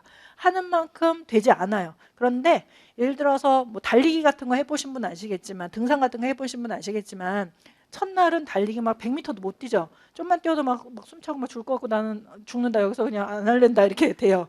근데 이튿날 나가면 좀 쉬워요. 3일날 나가면은 100m 정도 안 쉬고 한번 뛸 수 있거든요. 뭐 이런 식으로 점점 더 늘어나거든요. 그러니까 1월에서부터 5월은 선생님들께서 처음 하는 거예요. 처음 공부하는 거니까 시간을 길게 가져가지 마시고요. 시간을 좀 짧게 가져가실 필요가 있어요. 그래서 최대한 하루에 6시간 정도 공부하시면 됩니다. 6시간. 그 이상은 안 하셔도 돼요. 대신에 6시간은 찐으로 하셔야 돼요. 6시간이라는 거는 우리가 만약 예를 들어서 우리 수험생들 스탑워치를 많이 씁니다. 나 그런 거 싫어하는 선생님도 계세요. 근데 저는 스탑워치가 재밌더라고요. 공부할 때는. 스탑워치를 공부할 때는 켜놔요.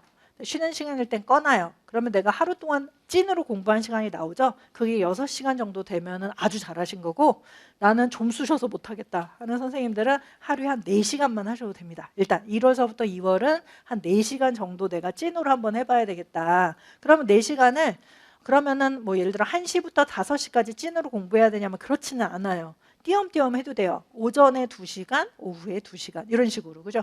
그렇게 되면 어떨 때는 뭐 6시간도 할 수도 있겠죠. 2시간 뛰고 2시간 뛰고 2시간. 일단 선생님들께서 아직 공부 근육이 안 돼 있기 때문에 오래 앉아 있기 힘들단 말이에요. 그래서 1월, 2월은 오래 앉아 있는 거 연습할 때다. 책 읽는 거 연습할 때다. 핸드폰과 이별할 때다 이렇게 생각하시면서 핸드폰과 떨어져 있는 분리불안을 이제 극복하는 게 1, 2월이 되는 거예요. 그런 거 보다가는 아무것도 못해요. 선생님들 진짜 시간 훌떡 가버리거든요. 눈만 아프고 괜히 머리만 아프고 그럼 공부할 때 써야 될 눈하고 머리가 다 소모되잖아요. 아껴야 된단 말이에요. 차라리 주무세요. 그냥 피곤하면 이렇게 돼요. 그래서 일단 1, 2월은 그렇게 좀 워밍업으로 좀 가셔야 돼요. 선생님들. 그 다음에 3, 5월에는 강론반 해서 이것도 이론반입니다. 그래서 총론반하고 교육과정 강론반이 선생님들 이제 4년 동안 공부할 걸 다 하는 거예요. 급하게 나가야 돼요. 우리가 양은 많아요. 이렇게 됩니다. 그다음에 이건 3개월 동안이기 때문에 12회 강의를 하고요. 여기서 한 70% 시험에 나온다고 했었죠, 선생님들. 그 다음에 그 아래 교직 논술 및 서술식 답안 쓰기 첨삭반이라고 해서 이것도 이제 9회로 해드릴 예정이고요.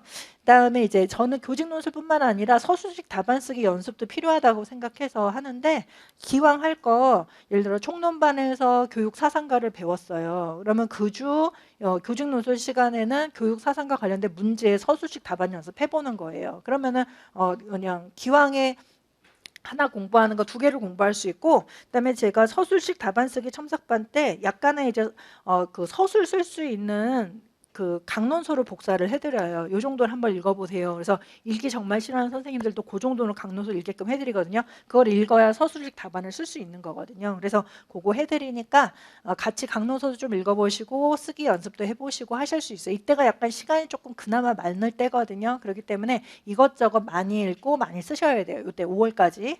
그 다음에 누리과정 문제풀이반이라는 게 있는데, 누리과정이라는 거는 2019 개정 유치원 교육과정을 이야기를 합니다. 근데 2019 개정 유치원 교육과정은 우리 강론반 때 공부할 거예요. 그러니까 교육과정 내용은 강론반 때 공부할 건데, 강론반 때는 제가 누리해설이라는 책이 있거든요. 거기 보면은 그 교재에서 누리해설이라고 책이 있잖아요. 그러니까 교육과정에 해설서라는 게 있고 실행자료, 이해자료라는 게 있는데 걔를 제가 한 권으로 모아놓은 거거든요. 3권을 한 권으로 모아놨어요. 근데 요거를 공부하시는데 그냥 쭉 내용이기 때문에 선생님들께서 머릿속에 좀 안 남는다라는 게 있어요. 그래서 문제로 풀어보면 훨씬 더 좀 구조화가 잘 된다 이렇게 말씀하시더라고요. 그래서 누리과정 문제풀이반이라는 게 있습니다. 그런데 누리과정 문제풀이반은 2021학년도 촬영한 강의이기 때문에 인강으로 언제든지 들어볼 수가 있는 거예요. 얘는 직강은 없어요. 그러니까 인강 강의다. 하지만 내용은 안 바뀌었기 때문에 그냥 공부하시면 되는 거죠.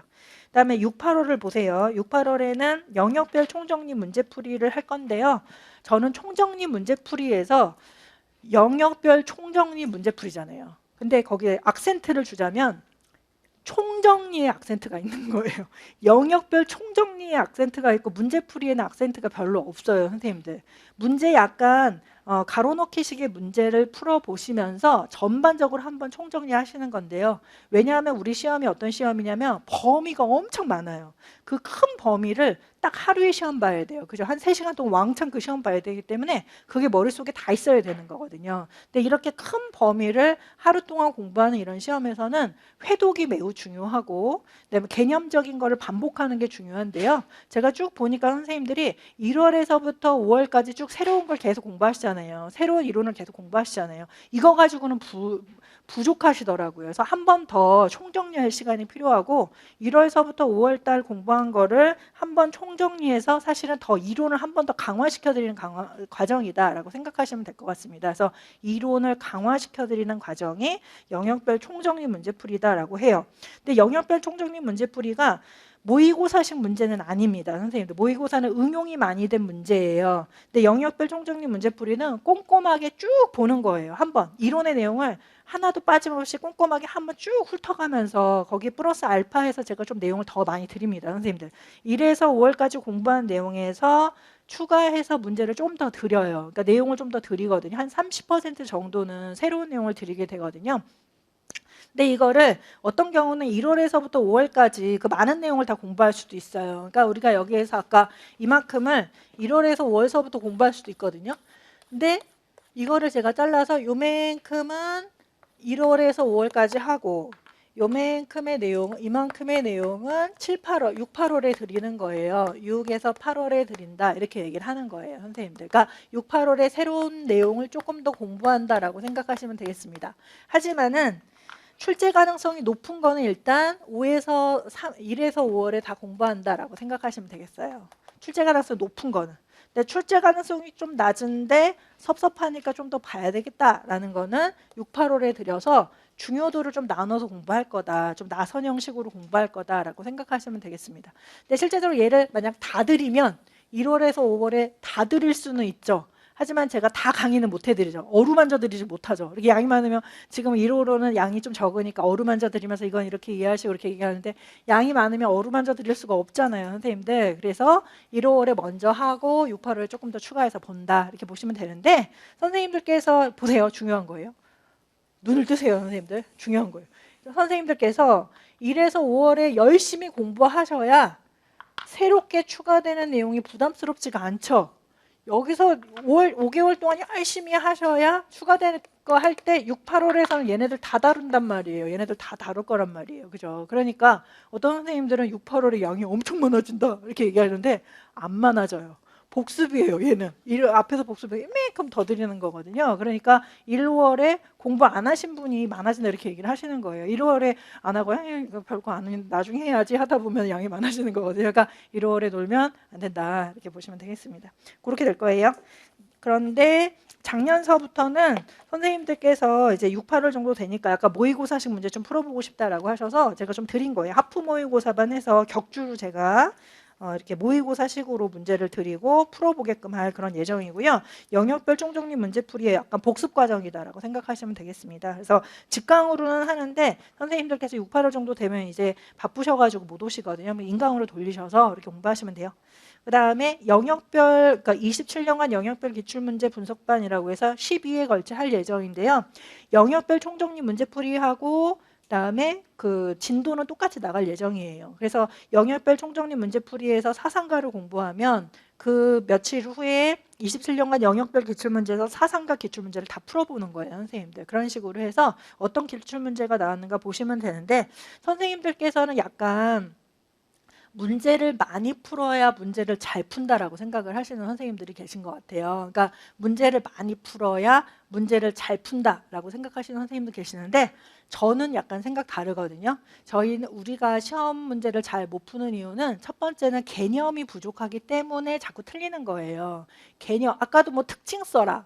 이유 써라 이런 거 있었잖아요. 그런 것들은 개념만 잘 세우면 어떤 문제 형태가 나와도 다 풀 수가 있거든요. 그런데 문제라는 거는 필요한 문제 어치만 공부하시면 돼요. 왜냐하면 유형이 거의 비슷한 유형들이 반복되기 때문에 비슷한 유형은 어느 정도만 공부하시면 항상 이런 식의 문제가 나오는구나라는 그 패턴만 아시면 되는 거지 완전 새롭게 계속해서 예를 들어 지하철역을 우리가 시골에 있었던 분이 지하철역에 가서 지하철역을 본다라고 하면은 서울 지하철역에 대해서 공부를 했어요. 그러면은 한 대구 지하철역 가면 어느 정도 좀 알게 되고 부산 지하철역 가면 또 알게 되고 혹시 해외에 나가더라도 알게 되잖아요. 굳이 전 세계 지하철역을 다 돌아봐야 지하철역을 안다라고 볼 수는 없는 거예요. 그죠? 한두 개 정도 노선만 타봐도 지하철은 이런 메커니즘이구나 라고만 알면 그러면 어떤 지하철이든 탈 수 있죠. 하지만 그 메커니즘을 알아야 돼요. 제일 중요한 건 지하철은 이렇게 되어져 있는 거구나 라는 게 중요하지 지하철은 뭐 새로 미국 지하철 영국 지하철 이렇게 다 타봐야 다 아는 건 아니거든요. 그렇기 때문에 개념 이해가 중요하기 때문에 저는 6, 8월에는 개념 이해를 한 번 더 해드리는 게 매우 중요하다.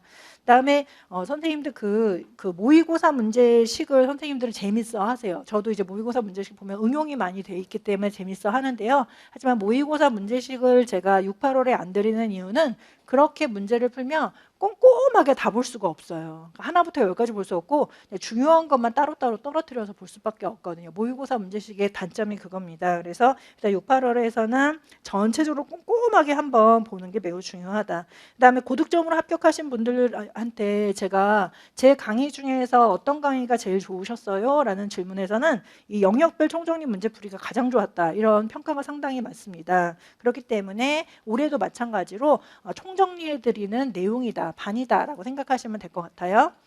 그렇기 때문에 27년간 영역별 기출문제하고 같이 가기 때문에 기출문제 자체가 응용된 거거든요. 선생님들. 그렇기 때문에 응용문제랑 같이 해서 6, 8월에 어느 정도 구조화가 되시고 합격할 것 같다라는 느낌이 좀 드실 거예요.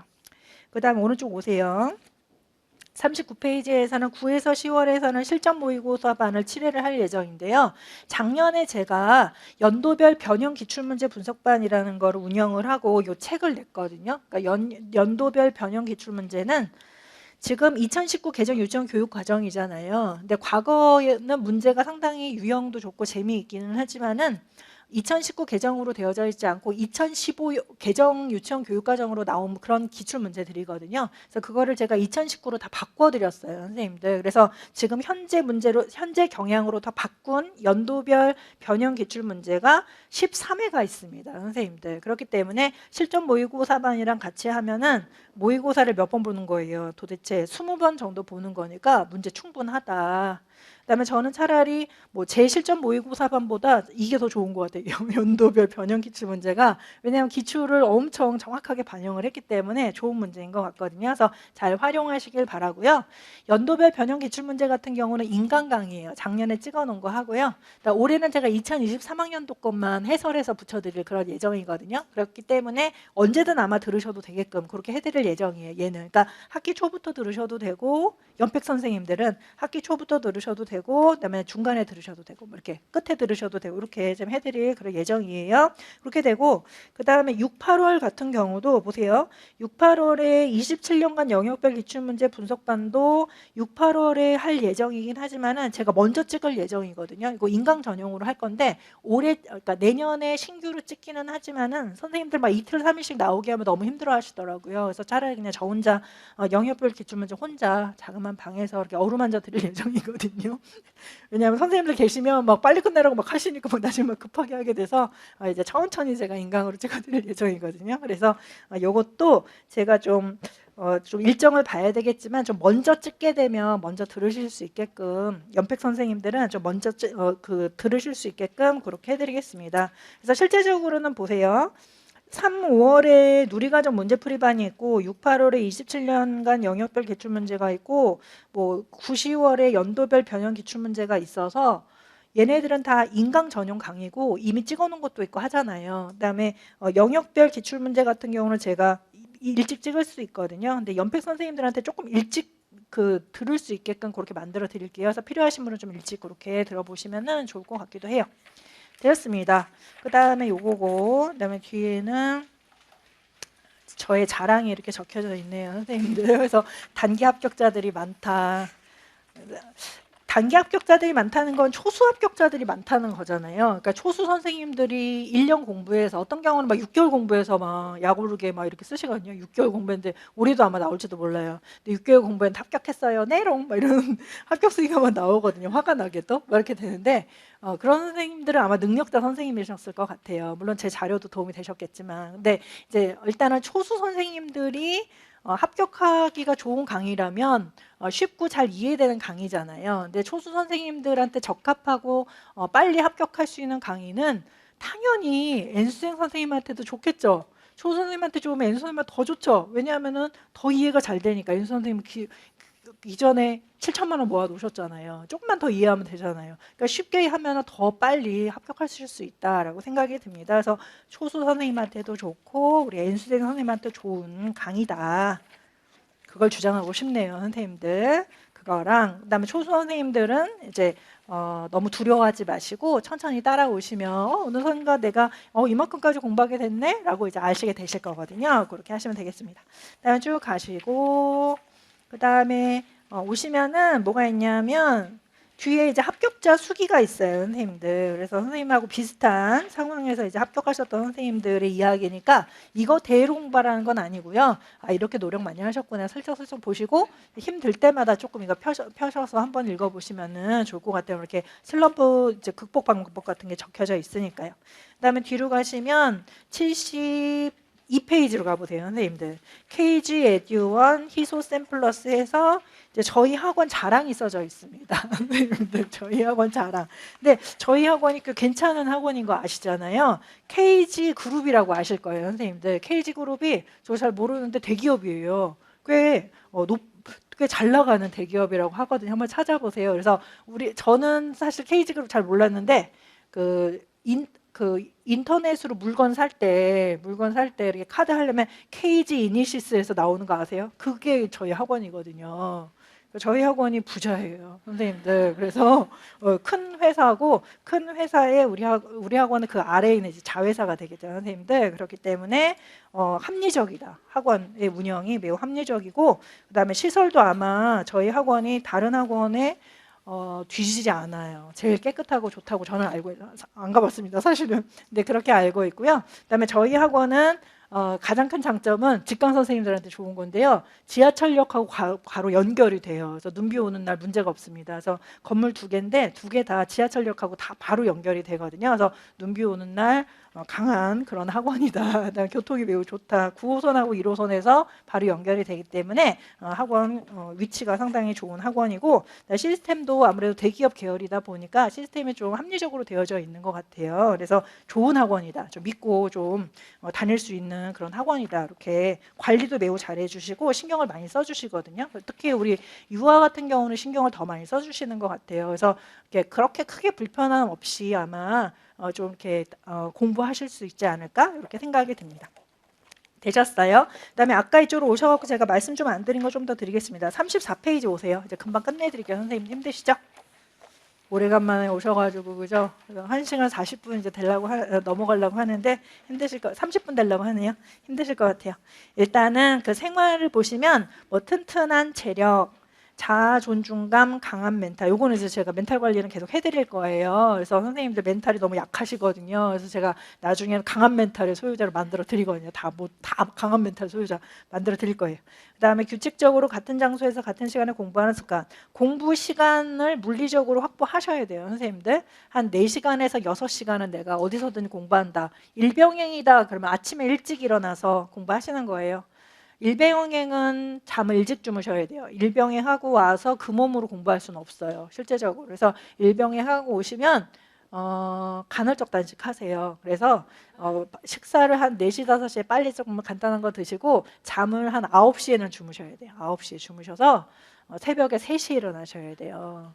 3시에 일어나셔서 7시까지 공부하시고 출근하시면 되겠습니다. 이런 식으로 그렇게. 왜냐하면은 유치원 갔다 너무 피곤하잖아요. 그 몸으로 막 뭐 듣겠다고 뭐 하면은 힘만 들고 그다음에 안 되면 난 이것밖에 안 되는 사람인가 이런 생각 드니까 그렇게 할 필요가 없죠. 피곤하면 일단 자면 됩니다. 일찍 주무시면 돼요. 9시, 막 8시 막 자요. 조용히 해! 막 이러면서 자는 거예요. 자고 대신 새벽에 일어나면 공기가 그렇게 상쾌할 수가 없어요. 선생님들 또 다 자는 시간에 나 혼자 공부한다는 그 쾌감, 그걸 이제 느껴보시면서 그렇게 시간을 좀 이렇게 확보를 하시는 거예요. 그게 제일 좋은 시간 확보인데, 그렇지 않고는 정상적으로 주무시고 정상적으로 공부하는 게 최고로 좋죠.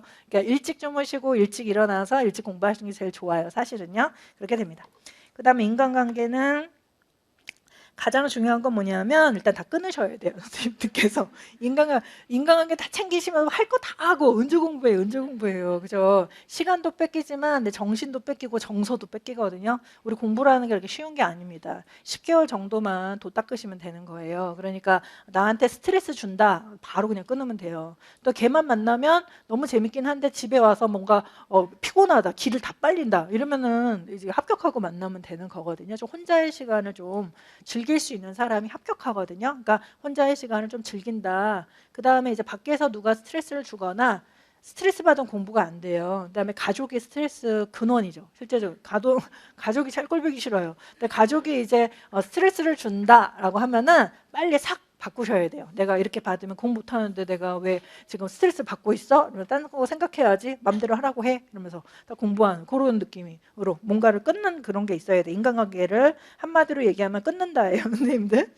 월별 학습 방법은 아까 설명 드렸습니다. 1에서 2월은 공부 틀 잡고요.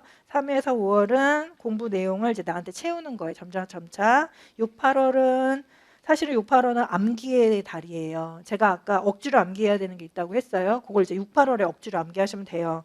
1에서 5월은 자동 암기. 약간의 억지로 암기 해봐도 되죠. 선생님 억지로 암기 절대 하면 안 되면 이거 아니에요. 시간 있으면 암기 해보는 거예요. 근데 시간 없으면 그냥 자동 암기로만 맡기고 6, 8월에는 이제 한 번 더 반복하는 거, 당연히 반복하는 거니까 암기하는 거예요. 이때 암기가 돼야 9, 10월이 쉬운 거예요. 그렇게 공부한다. 그다음에 9, 10월에는 실전 연습, 이제 문제 푸는 연습을 하는 거죠. 응용된 문제 푸는 연습하시고 들어가시면 되겠습니다. 근데 이제 어떤 선생님들은 또 막 너무 또 특히나 이제 재수하는 선생님들은 실전 그 기출문제를 우리 한번 1월서부터 하자. 우리는 N수잖아. 이러면서 막 기출문제 1월서부터 막 하시는데 N수던 초수던 앞쪽에는 일단 개념을 채우는 거 연습 많이 하시고요. 차라리 필사를 좀 많이 하세요. 필사. N수생 선생님들은 그 이제 기본서 보시면서 필사를 좀 더 많이 하시면 돼요. 읽기 연습, 필사 연습을 좀 하셔서 이해를 좀 더 깊이 하는 연습을 하세요. 문제 푸는 스킬이 없어서 틀리신 거 아니거든요. 개념이 없어서 문제가 잘 안 읽히는 거거든요. 항상 그런 거예요. 개념만 있으면 문제가 쉬워 보여요. 근데 개념이 없으면은 문제 뭐 물어보는지도 몰라요. 근데 선생님들은 내가 문제 푸는 스킬이 없어가지고 틀렸나 보다 생각, 그렇지 않아요. 그러니까 그러면은 문제 막 1000개, 2000개 풀어도 못 풀어요. 개념 없으면. 그러니까 개념을 먼저 세워놓는 게 중요하거든요. 그렇기 때문에 좀 차라리 기본 이론서를 필사하는 과정에서 엔수생 선생님 좀 극복하셨으면 좋겠어요. 어떤 한계가 있는 거, 자기 한계가 좀 있어요. 공부 열심히 해도 못 뛰어넘는 한계가 있거든요. 그 한계를 탁 뛰어넘으면 점수가 갑자기 확 오른 그럴 때가 있단 말이에요. 그걸 찾으셔야 돼요. 엔수생 선생님들은. 그러려면 차라리 기본서를 천천히 필사해 보시거나 기본서를 요약해 보시는 것도 좋은데, 손 아프다 그러면 타이핑 쳐도 돼요. 그러니까 타이핑으로 요약하거나 필사 한번 해보세요. 근데 이제 필사할 때 막 음악 들으면서 필사하라고 했지, 이러면 안 돼요. 큰일 나요. 그죠? 이게 뭘 얘기하려고 그러는 거지? 한번 써보면은 좀 깊이 그 문장에 대해서 이해가 좀 되거든요. 그렇게 하시면 좋을 것 같습니다. 그다음에 학습 보세요. 한국사 능력 시험. 개인차가 있어요. 그래서 자기한테 딱 맞는 공부 방법을 찾으셔야 되는 거예요. 어떤 선생님들은 저한테 선생님 저는 이렇게 공부하려고요. 그러면서 막 이렇게 아침에 암기하고 오후에 이해하고 저녁 때 자기 전에 또 암기하고 이거 괜찮을까요? 막 이러면은 할 말이 없어요. 그거는 마치 저한테 선생님 저는 언제 배가 고플까요? 이거 물어본 거 똑같은 거예요. 어떤 게 배고픈 거고 선생님 아침에 빵 하나 먹고 저녁 때 밥 먹으면 될까요? 이거 똑같은 거잖아요. 그러니까 사람마다 달라요. 느끼는 게. 그죠? 어떤 사람 빵 하나 먹어도 배부른 사람이 있고 어떤 건 두 개 정도 먹어야 배부른 사람이 있는 것처럼 나한테 딱 맞는 거를 찾아야 돼요. 1, 2월에 빨리 찾아야 돼요. 그죠? 막 6, 8월 가는데 나 또 공방법 모르겠어요. 막 이러면 큰일 나는 거예요. 그죠? 그러니까 공방법을 찾자. 그다음에 공부 계획을 좀 세울 필요가 있어요. 그다음에 공부 계획을 세우시고 아니면 강의를 밀리시면 안 돼요. 공부 계획이 없어도 되는데 저는 이제 사실은 강의를 하는 사람이기 때문에 강의 듣고 복습만 하면 되게끔 해드릴 거거든요. 다른 거 필요 없이, 다른 거 새로운 거 찾을 것도 없이 강의 듣고 복습만 하면 시험 보실 수 있게끔 만들어 드릴 거예요. 그래서 계획은 필요 없는데 나는 그래도 계획이 있어야 된다는, 그렇게 계획을 채우시고 제일 중요한 거는 강의가 밀리지 않고 복습이 잘 되는 거예요. 인강으로 들으실 선생님들은 하루에 강의가 한 5개 정도 올라갈 거예요. 그럼 그거를 왕창 막 때려서 막 5개 한꺼번에 듣지 마시고 한 개나 2개 정도 들으시고 그날 복습 쭉 하시고 다음날 1개, 2개 들으시고 복습 쭉 하시고 이렇게 하시면 좋은 거죠. 선생님들 그렇게 하시면은 좀 더 이해가 더 잘 되시고 힘이 좀 덜 들 것 같아요.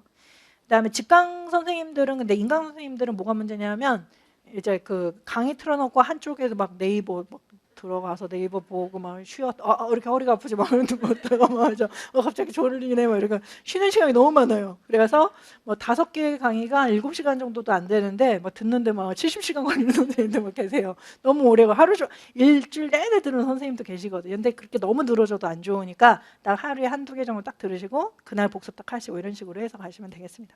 어떤 선생님들은 막 선생님 1년 동안 강의만 들은 것 같습니다. 강의 왜 이렇게 많아요? 막 저한테 따지시거든요. 강의 왜 이렇게 많아요? 강의만 들었어요. 그런데 강의 시간 많지 않습니다. 일주일에 딱 2번에 한 3시간, 한 5, 6시간밖에 안 되거든요. 그러니까 그거를 컴팩트하게 딱 들으시고 가시면 돼요. 근데 이제 나는 자꾸 그렇게 딴짓을 한다는 선생님들은 직강 들으시는 거예요. 직강에 한번 오시면 지금도 보시면 나가지도 못하고 죽으나 사나 공부해야 되잖아요. 그냥 막 제가 막 끌고 가잖아요. 막 질질 끌려가서 일단 끝나거든요. 그러니까 그런 걸 원하시면 직강. 그다음에 나는 안 된다, 허리 아프다 라는 선생님은 인강, 이렇게 들으시면 될 것 같아요. 그 다음에 되셨고 쭉 가세요. 그 다음에 학원 강의를 좀 잘 따라오시면 되겠고, 나 학원 강의가 어떤 경우는 뭐 모르는 거를 가르쳐 드리는 것도 있지만은 그 밀리지 않게 해드리는 게 있어요. 그러니까 공부 계획을 좀 잡아드리는 그런 의의가 있거든요. 그래서 좀 도움을 받아보시면 좋을 것 같아요. 그다음에 암기할 것, 이해할 것, 일반화시켜서 적용할 것을 생각하면서 공부하시고요. 이거는 제가 1월에 설명드릴 건데 필기할 때 맨 처음에 너무 진한 색으로 필기하지 마시고 처음에는 그냥 샤프 같은 거, 연필 같은 거로 살짝만 필기해놨다가 나중에 좀 진하게 하시면 좋을 것 같아요. 처음부터 막 너무 굵은 걸로 해서 정신 하나도 없으면 안 돼요. 11번 보시면 스터디는 협동적 목표 구조를 가질 수 있는 친한 사람과 반드시 필요한 경우에만 하시는데 암기 스터디는 지향한다라고 하는데 저는 일단은 혼자 공부하시는 선생님들이 더 유능하다고 봐요. 혼자 공부는 안 되는데 스터디에서는 공부가 잘 된다 그러면 덜 유능한 거예요. 아직은 덜 유능하고 아직 합격할 준비가 좀 덜 되신 거거든요. 근데 처음에 나는 일병행도 하니까 어떻게든 스터디라도 해서 그 시간에서만 공부 그나마 한다 그럼 어쩔 수는 없어요. 하지만 최종적으로는 개인 공부가 잘 되는 선생님들이 합격하니까 처음에 혼자 공부하는데 너무 힘들다라는 선생님들은 스터디에 도움을 받으세요. 하지만 혼자 공부하는 괜찮다, 기도 안 뺏기고 좋다 하는 선생님들 저는 그냥 개인 공부 혼자 공부하는 걸 더 좀 선호하거든요. 그렇게 하셔야 되거든요. 그러니까 그렇게 할 수 있게 하시고 혼자 공부하기 할 때 좀 편하게 저는 도와드리는 사람인 거예요. 공부는 사실 선생님들이 하시는 거죠. 가셔서 답 쓰는 것도 제가 아니라 선생님들이 쓰시는 거잖아요. 그러니까 그거 할 때 좀 덜 힘드시는 거를 도와드리는 게 저다 이렇게 생각하시면 될 것 같고, 그다음에 저도 이제 그다음에 그 2차 대비는 뭐 인문적 소장을 기른다라고 해서 박학다식한 분이 사실 2차를 좀 잘하실 것 같아요. 유치원에서 다양하게 좀 아시는 선생님들이 2차를 잘하실 것 같습니다. 그래서 뭐 유아 관련된 그런 이슈 같은 거 평소에도 좀 많이 읽어보시면 좋을 것 같아요. 기사 같은 거 이런 거. 요번에도 보니까 어린이집인 것 같은데 그 유아들끼리 성폭행 사건이 일어났더라고요. 어저께. 그래서 너무 가엾더라고요, 아이가. 그래서 그런 일이 있는데 그런 것도 이제 그런 식으로 나오면은 그 다음에 이제 면접 문제 같은 걸로도 나올 수가 있거든요. 그러니까 유치원 이슈 같은 거 이런 거 좀 잘 찾아보시면은 훨씬 더 좋을 것 같습니다. 오늘 일단 대략적으로 이렇게 좀 말씀을 드렸어요, 선생님들. 그 다음에 일단은 지금은 아직 12월이니까 시간이 많이 남아 있어요. 그래서 그런데 어떤 선생님들은 그냥 한번 그냥 시험 삼아 한번 시험 보려고요, 그냥 이렇게 말씀하시는 선생님들이 계신데요. 그거를 우리는 이제 전문용어로 올림픽 정신이라고 하죠. 참가에 의의가 있다, 참여하는 데 의의가 있다 하는데 우리는 그런 사람이 아니에요. 우리가 그럴 정도 여유도 없고 그럴 정도 한가한 사람이 아니거든요, 선생님들. 또 우리나라 막 경제도 점점 어려워지고 있기 때문에 빨리 공부해서 빨리 합격해야 되는 거예요, 그죠? 그러니까 그러려면 내가 1년 내내 정말 열심히 한번 해본다. 근데 최선을 다했는데 결과는 달라질 수 있죠. 최선 다했다가 다 합격하는 건 아닙니다. 당연히 그렇지 않아요. 하지만은 내가 최선을 다하면 그 다음에 뭔가를 할 힘이 있는 거예요. 근데 최선을 다하지도 않고 막 농땡이 부리고 뭐 1년 막 이상하게 막 보내다가 시험 보면은 나 자신에 대한 자존감이 일단 떨어지는 거거든요. 그러니까 올해도 문제고 내년에도 문제고 내후년에도 문제고 선생님들은 계속 살아나가실 거, 계속 도전해 가실 거라면 아마 1년 내가 한번 공부하려는 도전 정신을 세웠다 그러면 열심히 한번 해보시는 거예요. 1년 동안 한번 내가 하루에 선생님이 시키는 대로는 일단은 반드시 하겠다. 플러스 알파까지 못해도 선생님이 시키는 대로만은 내가 반드시 하겠다라고 생각하시면서 공부하시면 되겠습니다.